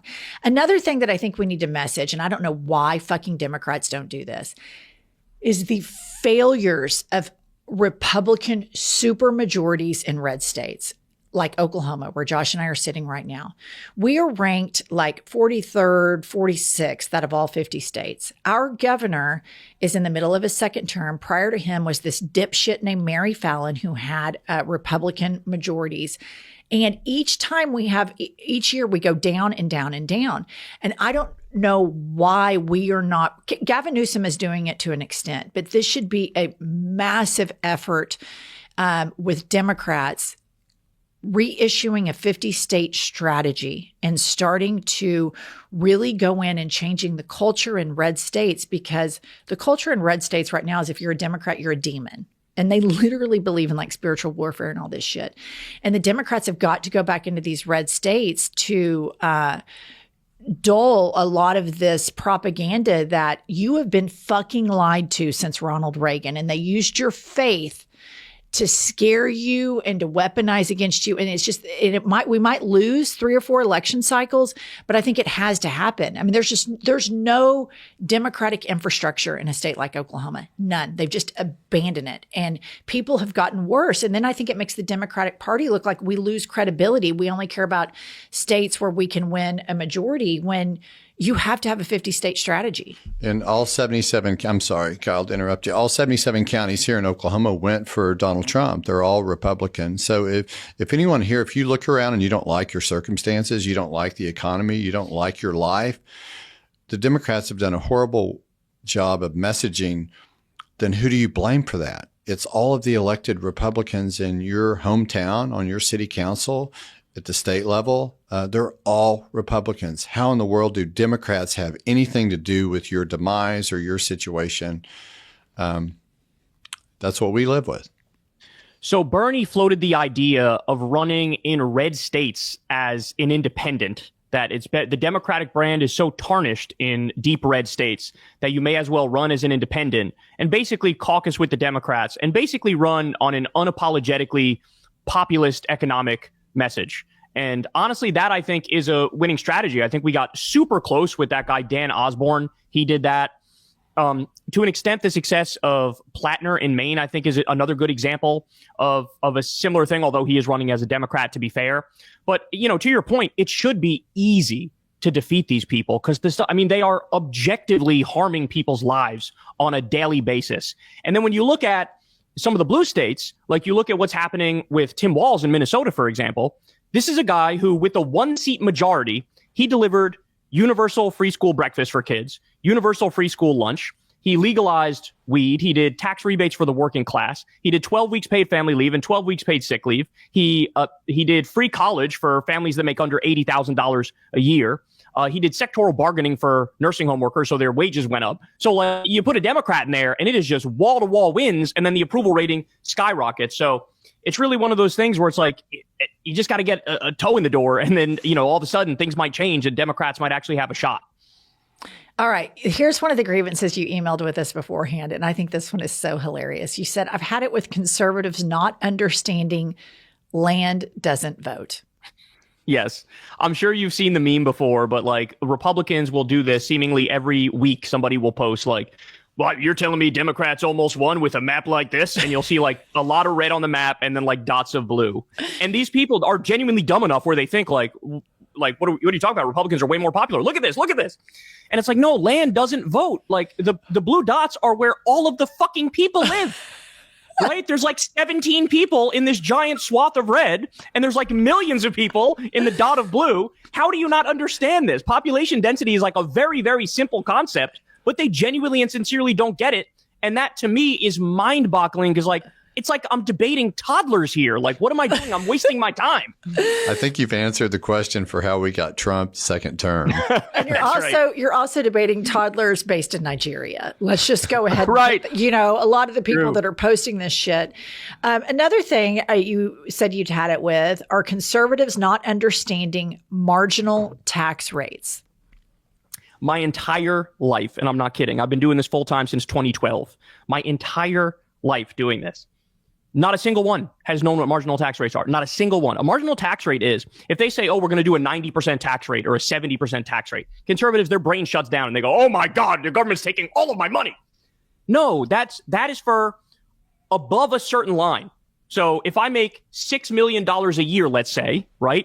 The first $5 million is taxed at a lower rate. And for every dollar above that $5 million mark per year, that's taxed at 70% or 90% or whatever the line is. None of them seem to get it. And what's so crazy is if we had high marginal tax rates, we could fully fund the social safety net and their lives would objectively be better. You would have a fully funded, Medicaid system, Medicare system. You'd be able to have, food stamps fully funded, for example. And they're actively arguing against their well-being by not understanding what marginal tax rates are and opposing high marginal tax rates. It's amazing to me. I remember when George W. Bush was running the second time. Josh had a criminal case somewhere out in rural Oklahoma because he's a criminal defense lawyer. And we were just so mad all the time. We fucking hated Dick Cheney. We hated George Bush. I look back on those problems now as kind of quaint. But he comes home and he's like, you're not going to fucking believe what I saw at the gas station. So I saw this woman. She had 10 kids in her car, no car seats. None of the kids had shoes on. Car was an old clunker. And it could barely even, start. And she had a Bush Cheney sticker on her car. And, this is something that is so dominated in rural America. Our son last year, he was a senior in high school and he played basketball in all these rural Oklahoma towns. And as you got closer to these towns, I remember we pulled up to the school and this guy gets out of this big truck, had Trump and militia type stickers on the back of it. I'm a big boy and I have my big boy gun and my big boy truck. And he gets out and his shirt said, Jesus strong, Trump tough. And I thought, I bet that hits so fucking hard out here. I bet that fucking hits so hard out here. And I think this is where, if the Democrats, whether it's Bernie Sanders' idea of running independents, going into these places and saying what Josh said, if you don't like your life, you have no one to blame except for Republicans, because they've been in charge of this state for 20 years. The last time we had a Democratic governor, his name was Brad Henry, we were ranked 17th in the nation in education, 17th. Since then, we are now dropped each year worse and worse and worse and worse. And now we're ranked 50th in the country. And we used to have a superintendent of school who, as a side hustle, sat in his car all the time, Ryan Walters, and filmed about his obsession with genitals and trans people. And it's wild how rural America, like they believe that land, votes, and they don't understand that they're being taxed at a higher rate than somebody like Jeff Bezos or Elon Musk, who I want to remind everybody that's against immigration is a fucking immigrant. I just think it's really important that we remind everybody all the time that Elon Musk is a fucking immigrant that doesn't pay taxes, who is a parasite off the American taxpayer. And go ahead, Kyle. I was going to say, well, you're exactly right. And also the entire right-wing agenda, the whole point of it is tax cuts for the rich, right?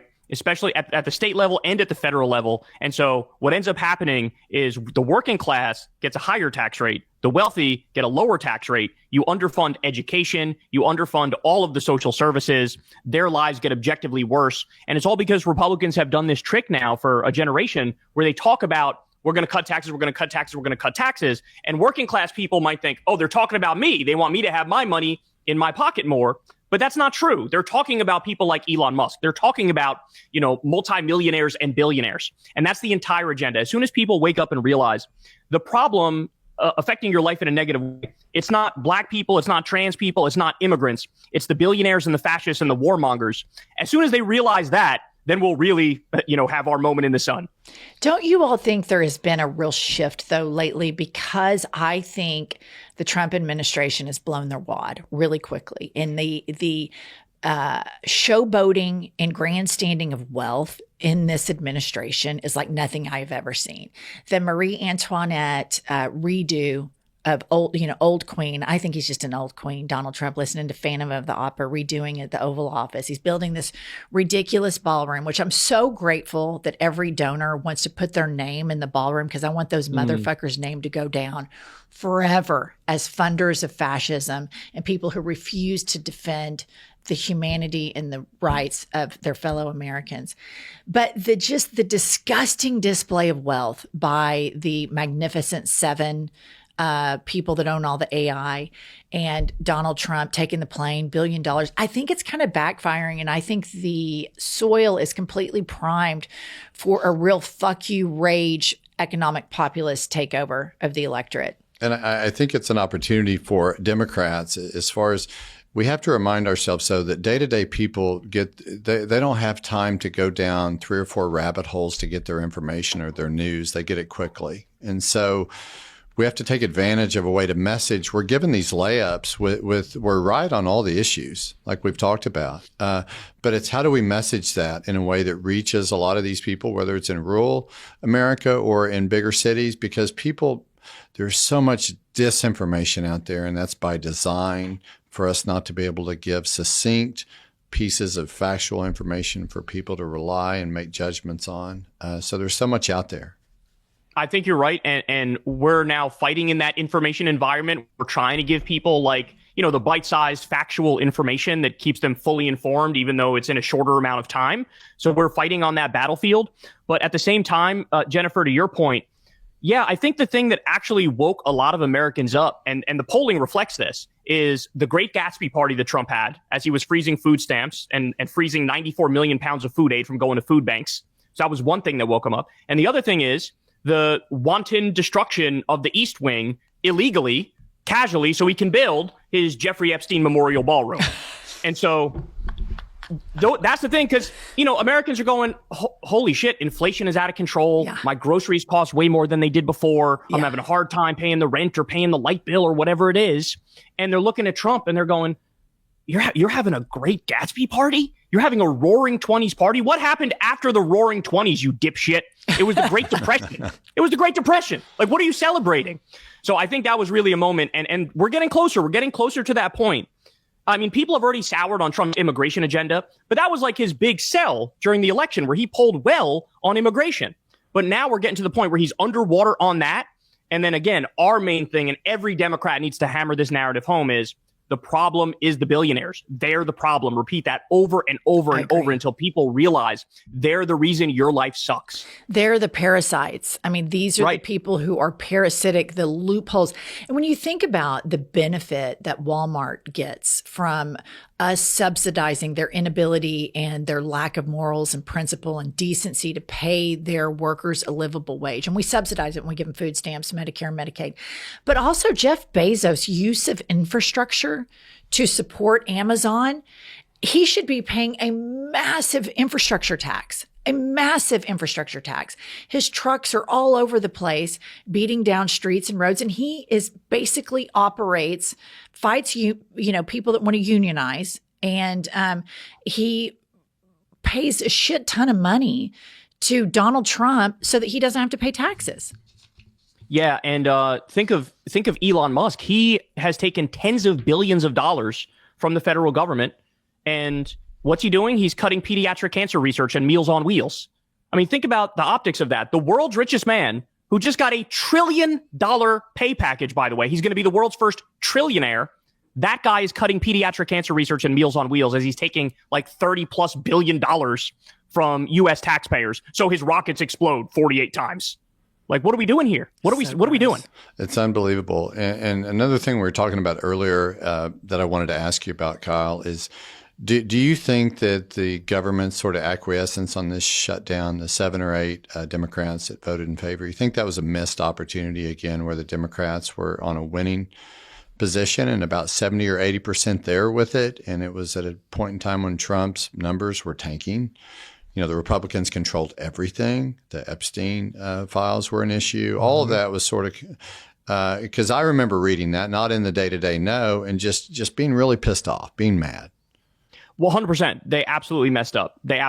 Because either the Republicans would have had to fold at some point, or if they didn't fold, what they would have done is nuked the filibuster. But that's good. I'm okay with them doing that because they're only going to get a small window where they can get anything through, even with nuking the filibuster. And then when we get power back, we can actually make real change with no filibuster anymore. Right. And so they really messed up this opportunity. And I got to be honest, I actually think they probably would have folded to one extent or another. They would have offered at least a year or so of the Obamacare subsidies extended, but they would have wanted to do it like, let's call it a different name, or let's like relabel it and let's, call it Trump subsidies or something like that. And then they would have been fine with it. So we were right there. And of course, Chuck Schumer rushed in to bail out the Republicans like he always does. And that's the problem, right? Is we just had a mandate in that election. Like, people want you to fight. They voted for a Democrat who was like joking about murdering his political opponent.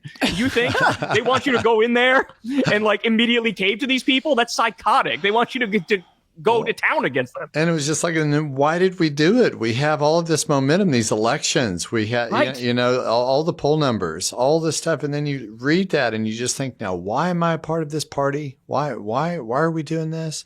And you just want to bash my head against a wall. Totally. It's a ghost ship, and we got to board that ghost ship and take control of it. That's the bottom line. And I think in due time, it's already happening. There are people who are now fans of the I've Had It podcast and fans of my show and fans of Breaking Points. Like, these are people who are going to be in Congress now and going to be in the Senate now. And like, okay, now we're talking. Now we have, a group of people who are really about the fight. All right, Kyle, let's play our world famous game. Had it or hit. All right. Had it or hit it. Zionism. Oh my God. I've absolutely had it with Zionism. It's the one version of an ethno-state that everybody has to say they support. I mean, that's insane to me. Any other version of an ethno-state, everybody's like, well, hold on. An ethno-state by definition is against democracy and against secularism. But we have one example where you go, well, this one gets a special exemption. No, it doesn't. We see what happens when you have a state based on that. What happens? You have genocide in Gaza. You have now the West Bank is being taken over. You have Israel trying to create greater Israel because they believe in an ethnic hierarchy and supremacy where they're above everybody else. Well, this is the end result of that. So everybody should just stand in principle against all ethno-states. Yeah. So like you said, in principle, as an atheist, somebody who thinks religion has screwed up so much of everything, I was against Zionism. But my opposition to Zionism has accelerated like you wouldn't believe after hearing Zionists speak. One in particular, former Obama speechwriter, Sarah Hurwitz, I believe her name is. And I've watched her speak in 3 different places now. And this woman, it's a level of brainwash cult psychosis in which she speaks that is so jarring. It's almost worse. Living in the Bible Belt, you hear a bunch of evangelicals say a bunch of crazy shit about spiritual warfare. What she's saying is almost worse. Like, I think it is worse because she's saying, when she talks about the wall of dead children, she acts like you just need to ignore that so we can continue to move forward with whatever their ethnic cleansing plan is. And it's just disturbing to see these people on a stage, and it's produced and they're sitting in chairs and they look very civilized, discussing this carnage and being so dismissive of it. And it's made me be like the biggest opposer of Zionism on the planet. Like, the more Zionists speak, the more I fucking hate them. I think they're absolute monsters. Totally. And that same woman said she's turning on Holocaust education because Holocaust education is making people see Palestinians with more humanity and realize that when we say never again, we should mean never again for everybody. She says the younger generation has been poisoned by that mindset. What we need to realize, according to her, is that the Holocaust education should be about teaching that Jews are special victims. So they have special victim status. And like, when we say never again, we actually mean just for us. That's what she means when she says that. And she's on stage saying this. How condescending to tell younger Jews, which I've had a conversation with many since I moved to New York. And there's a definite generational divide where the older Jewish people tend to be more Zionist. They were more radically indoctrinated into thinking this under the, dark cloud of the Holocaust.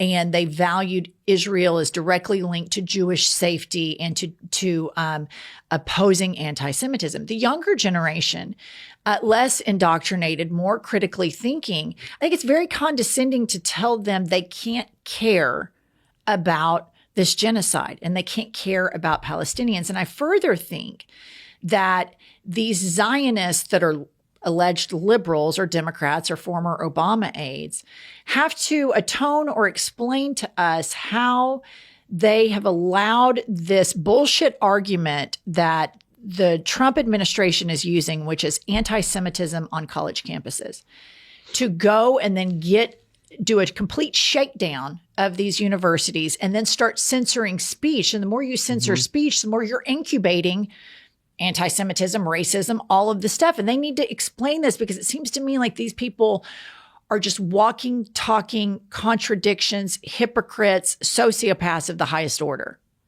Yeah, how quickly they threw out all the concern about free speech when it came to this one issue, right? We heard nonstop for years about, free speech is the most important thing. Stop telling comedians what they can and cannot say. The second it was free speech to criticize Israel, all of a sudden, that's anti-Semitic. We got to shut it down. It's over. And so, yeah, they've just been exposed as colossal hypocrites. But I think that the public has come around to our position, and it's only a matter of time until Democrats do. I mean, you've done a great job of this, Jennifer, where you've now made it basically a litmus test that if you're a Democrat and you're taking AIPAC money, you're not really a Democrat. You're Diet MAGA, That's right. And so they're going to have to wake up or be left in the dustbin of history. I completely agree. And I think it's very, the whole Zionism Israel conversation becomes so consuming and it gets prioritized in such a high regard that it leaves a lot of other marginalized human rights groups that we need to advocate for, like anti-Black racism and the anti-immigrant sentiment, which has actual actions that are parallel exactly with Nazi Germany, where you see American citizens or brown-skinned immigrants in this country kidnapped by Trump's Gestapo, with the puppy goat killer Kristi Noem leading the charge when she can fit it in between photo shoots. And the fact that I don't hear the Sarah Hurwitz of the world prioritizing what's happening to those people in this country right now the most and she's putting her own personal desires for Israel over everything else, to me, tells me she doesn't really value human rights. She values human rights the same way Marjorie Taylor Greene does, which is they cherry pick which ones are important. I mean, and I wish somebody would get Marjorie Taylor Greene in front of them and just say, hey, who won the 2020 election? Hey, what do you think about gay marriage? Because then her rebranding tour is going to start unraveling. What's interesting about her too is that she decides to resign after 1 week of catching shit from MAGA, and you and Kyle have been doing this forever in the trenches, taking all the MAGA heads, and it's like, really, you get 1 week of it and you're out? We have to fight this shit every single day. So that's right. Yeah. Do you think she's going to run? Do you guys think she's going to run for president in 2028? 100%. Yeah. It's going to be Tucker Carlson at the top of the ticket. Marjorie Taylor Greene at the bottom. Marjorie Taylor Greene is rolling out exactly Trump's plan that he did in 2015 into 2016. She's starting to attack Republicans. That's exactly what Trump did. Little Marco, low energy Jeb. She's doing all of that, but she's also combining it with an economic populist message. She is a total anti-Semite. She is a total Jew hater. She doesn't give a shit about linking anti-Black racism, transphobia to anti-Semitism to Islamophobia. She's all down with some forms of racism, but she knows that the America First agenda has an Israel problem on both sides, and she's going to message it as such. And I think she's going to run along with Tucker. And I think they're both already, they see that Trump completely ruined the Republican Party. But I think you're going to see people like Nikki Haley. She's going to be rebirthed and be like, I want to bring back compassionate conservatism and get back to Ronald Reagan. Ted Cruz, we know he's going to run. Yeah. Ted Cruz. Okay, here's the thing. Everybody fucking hates Ted Cruz. Like, his neighbors hate him. They were leaking to the press when he went to Cancun. His fucking neighbors were anonymous sources in the story in the paper that he is such a piece of shit. I mean, I'm excited for Ted Cruz to run again because I think he's great content. The Cancun video is just too good. He's wearing like these outdated dad jeans, in the video, and he's got like some, beach shirt on, and God, it was just so great. Fantastic. And he's leaning into supporting Israel too. That's his thing, is he's saying, I represent old school conservatism, like George W. Bush style or Ronald Reagan style. Right. And I don't think that's going to land, especially because young conservatives are about 50% against Israel. And so that's not the future of the party. All the Israel supporters are like 80 years old on the right, Here's the thing, too. Marjorie Taylor Greene is outflanking the Democrats right now because Hakeem and Chuckles take so much AIPAC money, and they haven't completely evolved out of it yet. But when you live in a red county-ish, we're from a red state. When she says very simply, and so imagine you're on your Instagram and you see cat, and then you see, some funny meme, and then you see Marjorie Taylor Greene, and she says, we have sent Israel billions of dollars, and we also then thus subsidize their health care. They don't go into medical debt. And we also pay for their kids to go to college, and they don't have to go into medical debt, and we pay for that. That hits fucking hard in flyover states. That shit hits so fucking hard, and it's a very simple message. Now, the Democrats would try to go in and explain why Marjorie Taylor Greene is wrong, and they'd give all these nuanced answers. She's really an anti-Semite. When Democrats should make the exact same message, that we cannot fund a fascist regime to kill a bunch of kids, and then they do have a lot of these benefits that we don't have. And I don't just besmirch anybody for having health care. I want all citizens of all of the world to have such a thing. But she's outflanking the Democrats on that stuff, and I hope that they catch up. You could just say America first, not Israel first. I mean, that's what she says. Start. Yeah, she has it on her door at Congress. Yeah. Okay, well, that makes sense, because I think that's a pretty clean, clear message. Yeah, I think the Democrats are waking up to some of that stuff. I saw a bunch of attacking Trump over giving $40 billion to Argentina while he's freezing the food stamp money and starving people. And that same line of argument applies across the board when it comes to Israel as well, giving them billions of dollars as they massacre innocent Palestinians. I think there's something there. And I think that the main message has to be it's the billionaires, it's the fascists, it's the warmongers. They are the problem. And we need to defeat them in order for you to have a better life. It's got nothing to do with trans people are not the problem. Black people are not the problem. Immigrants are not the problem, et cetera, et cetera.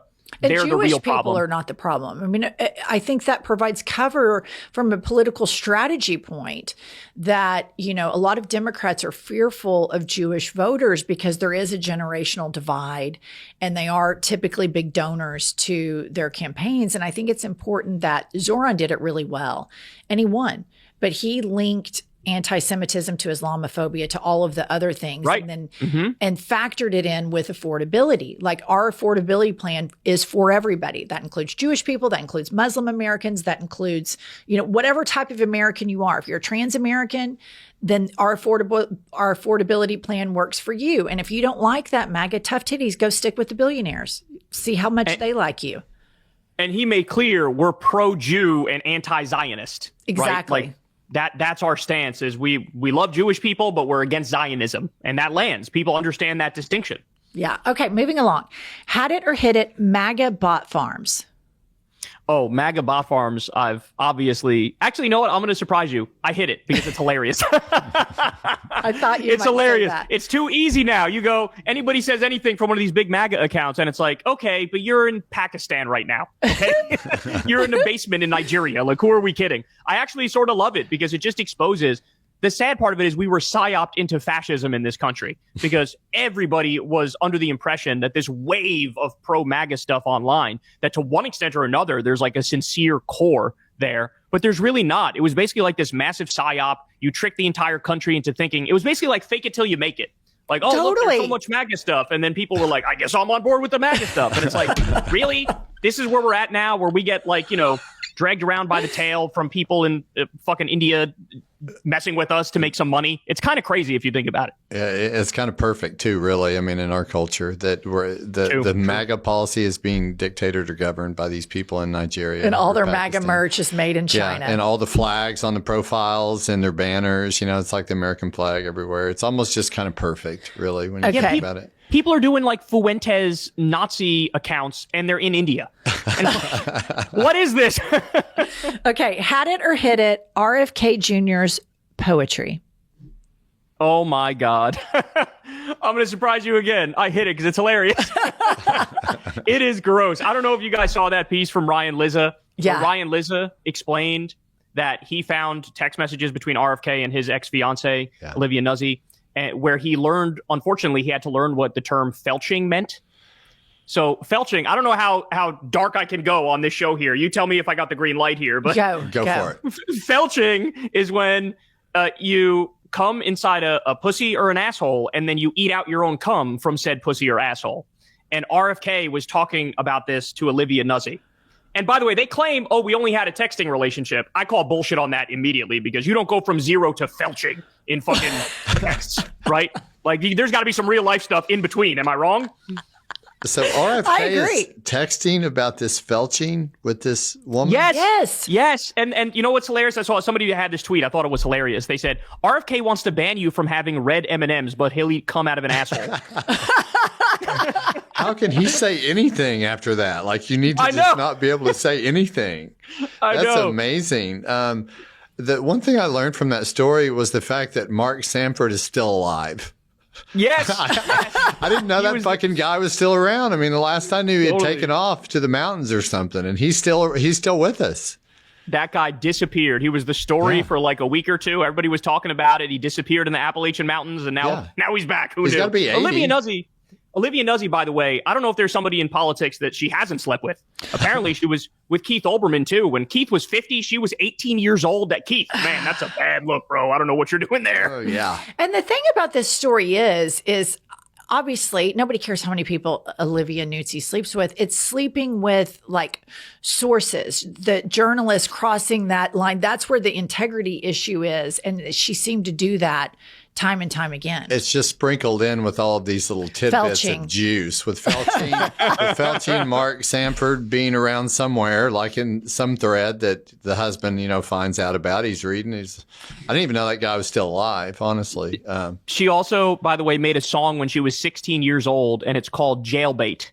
And she sings about how she's jailbait because she's such a fuckable 16-year-old. It's crazy. It is crazy. And now I think Vanity Fair had hired her, and now they're looking into whether or not they're going to keep her or let her go. Because Ryan Lizza, he's got a lot more in the chamber, too. He said, look, felching is just part one. I got more for you. You guys better buckle up. She's really attractive. I mean, I've seen pictures. I've never seen her in person. I've seen pictures of her. She's gorgeous. Okay. I'm gonna list your had it or hit it, and then I'm going to put a question attached to it. It's had it or hit it, Hakeem Jeffries. And then after you answer that, I want you to address the following. Zoran and AOC have signaled that they don't want him primaried. So answer both of those.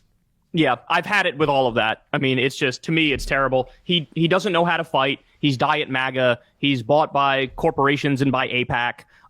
For Zoran and AOC, I get what they're trying to do. What they're saying is, hey, we're in here now. We're trying to make a positive change. In order to do that, we need to have allies on the more centrist side, so let us cook. That's basically their argument. But I don't buy it because Zoran is mayor of New York City. He doesn't have to work through Hakeem Jeffries.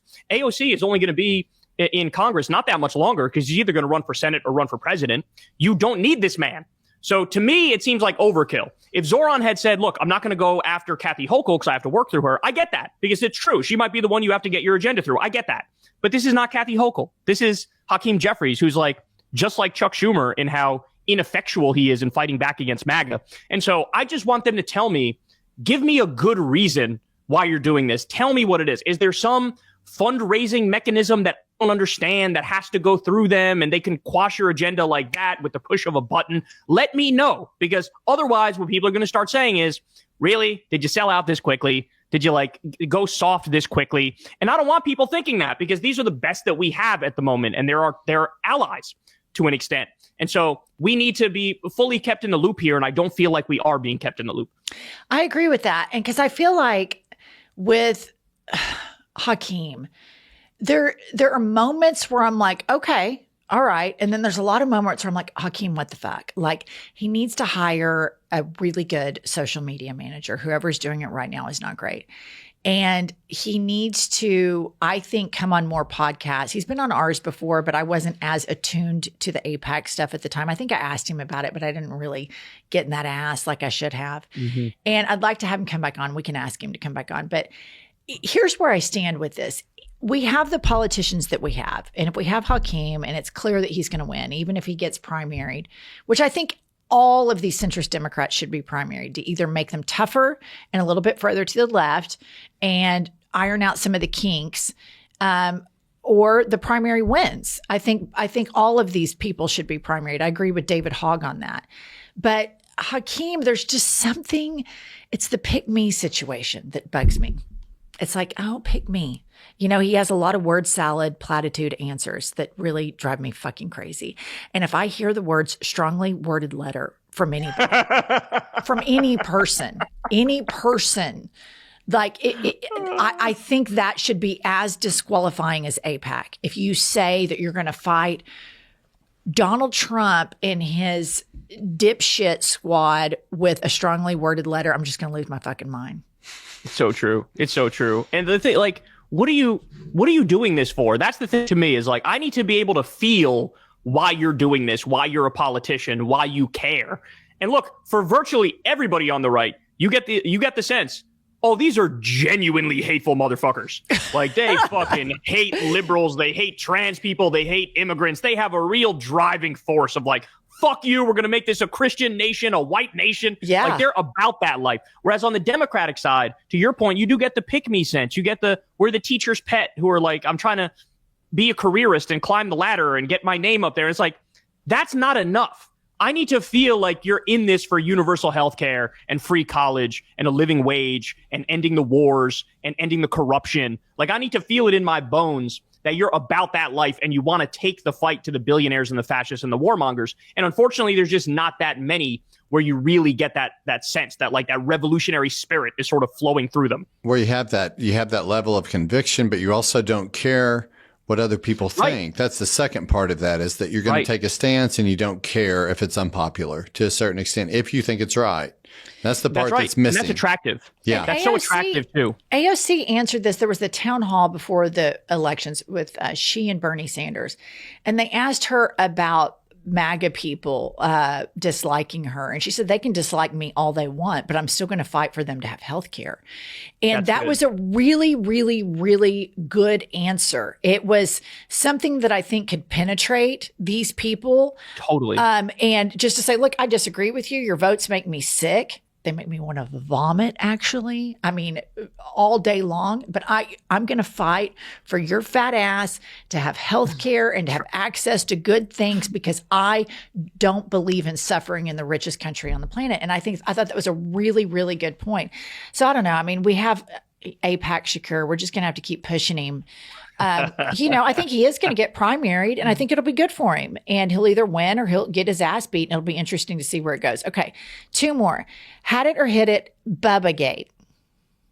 Oh, Bubba Gate. Oh, I'll hit that all day. That's amazing, because whatever the explanation is, it opened up the door for us to speculate like crazy, which is glorious. We're talking about Trump blowing Bill Clinton. We're talking about Trump blowing a horse. We're talking about Trump blowing some other random guy named Bubba. Like, what's to not like? I love it so much. I've always loved a gay Republican scandal. I mean, back in the day, from Larry Craig going to the airport, that conservative senator that did the tapping, to the stall next door because he wanted to go eat ass, and then go to Washington the next day and do all this, family values bullshit. So Mark Foley, I think. Was that Mark Foley? That may have been Mark Foley. Larry Craig. Well, Larry Craig. Mark Foley, I think he's another gay Republican or Christian. Yeah, that's right. Yeah. And so I love this so much, because I had long felt like Donald Trump presented like an old queen. And I have excellent gaydar. And then Trump 2.0, he comes in and you start seeing the decorating projects, the music, you saw what happened after he met Zoran, which clearly there's a pattern. This man likes dark-skinned men. We saw how he was with the Prince of Saudi. I hadn't seen him that happy. He's never that happy around Elon. God knows JD Vance isn't his taste. This man, this old queen president of ours, doesn't really attracted to Caucasians. I mean, you see him get very excited around brown-skinned people, with it culminating with the just absolute crush on Zoran. And then the next day he did a little makeover. And he had his little scarf on, like he was going to the gay bar that night, and his hair was a little bit poofier. I'm telling you, this man likes brown-skinned men. He also, have you seen those clips of him, the compilations where he's talking about, they got this big, strong, beautiful guy. Have you seen this man? Big, broad shoulders, straight out of Central Casting, good looking guy. Look at this guy. I'll kiss all you, and even that guy. There's all these amazing clips of him just riffing and letting the truth come out from time to time. So I am totally there. I'm going bi. I think Trump is bi. That's my guess. You're going bi. You see, I think that it's, I don't know. I mean, I could go by, but I definitely for sure think that he likes men. And the whole MAGA movement, I think there is just so much DL homosexuality in it. All the photoshopped pictures. I think even the broadcasting space, these men have other men on. They're happiest in homosocial settings. Like the whole entire, those, I'm going to be a big boy boot camp. Have you ever gone down the rabbit hole on those where if they go to alpha male boot camps, it's all gay. They do all this wrestling. Gay. It's so homoerotic. I think the whole movement, and I just think there's a lot of DL demon queens in the MAGA movement. You've got JD Vance. You have the out of the closet DL demon queen, Scott Bessent. I think, who are the others that I'm always? The speaker, Moses Mike Grinder Johnson is the biggest queen on the planet. Marco Rubio in the bubble bath. Remember that? Marco Rubio. Yeah. There's a lot of them. And I just think there's a lot of I think a lot of the MAGA hypersexuality stuff my theory is a lot of straight men have watched porn. And then they see a hard penis, and that was the moment where they got excited. And instead of just going, they like it. That was kind of fun. Then they think, oh my God, I'm gay. And maybe they're not. Maybe they just liked in that exact moment a penis because it's not so binary. And then we have to go through all of this suffering because these people refuse to go to therapy. No, you made a great point about the hyper masculinization thing where you'll see these podcasts and they'll be in like, an all wood room and they'll have like a fucking camo hat on and they got this big phallic cigar that they're puffing on and and they're all on steroids, by the way, just like RFK. He's 70 fucking years old. That's why he's talking about felching, because he's 70 years old and he's on steroids. And so he's horny. The Kennedys already have a high libido and then he added steroids on top of it. So he's going to be fucking until he's in the grave, basically. But like you see these guys and between the steroids and the cigars and the camo and then we're going on hunting trips and we're going to fucking man you up and come to our boot camp, it all just screams gay. It just screams gay. It's the overcompensation thing, right? It's the same reason there were studies that said the people who are very vocally anti-gay they did a study where like they attached electrodes to their dick and they got hard when they watched gay porn. So so they're gay and they internalize the shame from a very Christian culture, and that's how they try to protect themselves, to be like, oh, that's disgusting, that's gross. The overcompensation thing, I wonder when the world is going to catch on to that and when these guys are going to realize you look more suspect that way, bro. Because you look at a guy like me, I got fucking bleached blonde hair. I'm wearing makeup right this second. And every time I do a show, I'm wearing makeup. And I'm the straightest motherfucker on the planet, right? Yeah. And so they got to break free of this mindset that like, if I'm jacked and I got the camo and the cigar and everything, then I seem really straight. It's like, actually, no, that's when the gaydar starts going a little bit. Well, because I think they're projecting what they think straight men want and what straight men like, where straight men, like are not just this one stereotype. And that's just like a real red flag to me. But I think that's just a whole problem with this. And you pegged it when you link it to the Christianity and the shame surrounding all of that, because I just think we got a bunch of queens. And I just think, Donald Trump, I think, okay, old people in your lives, Kyle, right? As they start to die, they start talking a lot. Loose lips sink ships. And so you'll have like a parent that will be like, you were always my favorite child, or I never liked you, right? I think we're about a year away and Trump will never not be on camera. That motherfucker has to be on camera all the time. Somebody's going to get him in an interview on a podcast and he is going to say, you know what? That love affair I had with Bubba, and he gave the best blowjob. Boy, that son of a bitch could suck the chrome off of a tailpipe, I tell you. And I think it's going to be one of the more glorious days for America, because then we can use that to say, MAGA, we're so happy to know that you're not anti-gay. You worship this man, this old queen. All the signs were there all the time. He's blaring Phantom of the Opera. Come on. Better looking than Tom Cruise. He says that all the time. Guys, better looking than Tom Cruise. Maybe I'll make the revelation on I've Had It podcast. Maybe. I would love it. I would live for it. That'd be amazing. And remember when he was on the campaign trail, he gave that microphone a blowjob with, a familiarity. There was a familiarity to the technique that cannot be discounted. Okay, last one. And one more thing. Hold on. He talked about Arnold Palmer's cock. I can't not bring that up. So excited about it. He was as excited talking about the cock as he was staring up at Zoran. It was a whole story. It was a story. He spoke for 5 minutes where the punchline was Arnold Palmer's dick. Yeah, he was excited about it too. He was excited. Okay, last one. Had it or hit it, the United States of America. This one's a tough one. And I heard you ask, I think it was Hassan Piker or maybe Emma Vigland, this question. And me and Crystal were listening to the podcast when picking up the kids.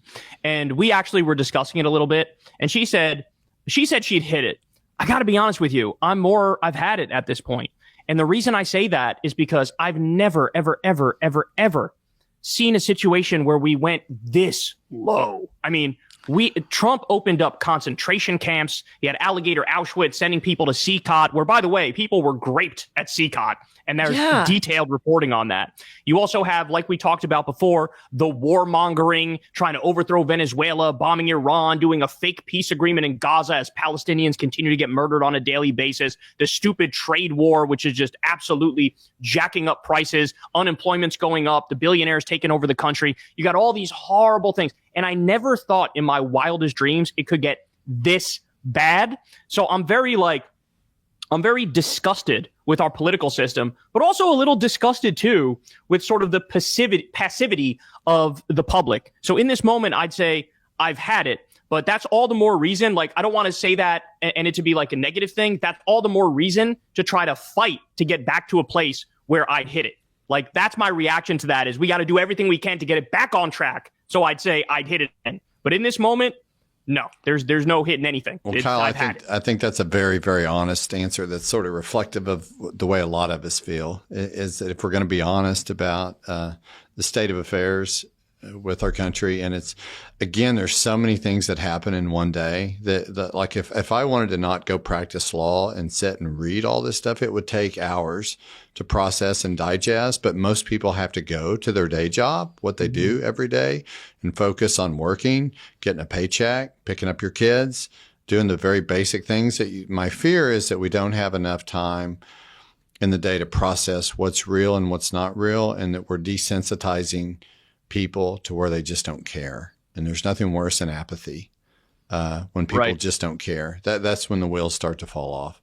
I will say this, 2028, Jennifer, Kyle, let's do it. Okay, that's my vote. Oh my God, I'm going to put you, Jennifer. I'll put you. I would knock on every door in America for you. I hope you know that, right? I want you to be our president so bad. Thank you. Thank you. I told Josh I would rather earn my money on my back than be a politician, because at least everybody would know exactly what I was, you know. But I appreciate that. I think that I'm best partnering and allying with all of these voices like yours, and building a giant pro-democracy echo chamber, because we're 10 years behind. And I think we're actually starting to get a lot of traction in building this new media. And I thank you so much. You know, I love you and Crystal so much. Listener, we went on a double date, the four of us. Crystal Ball, Kyle's wife, Josh, and I, we went to the U.S. Open together, and we had the best day. Right.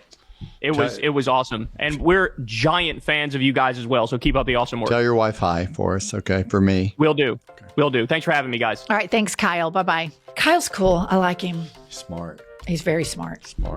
Smart. He has a great YouTube channel. And what people like about Kyle is he speaks very factually and to the point, and we just need more of that. And I love he and Crystal. He's very smart.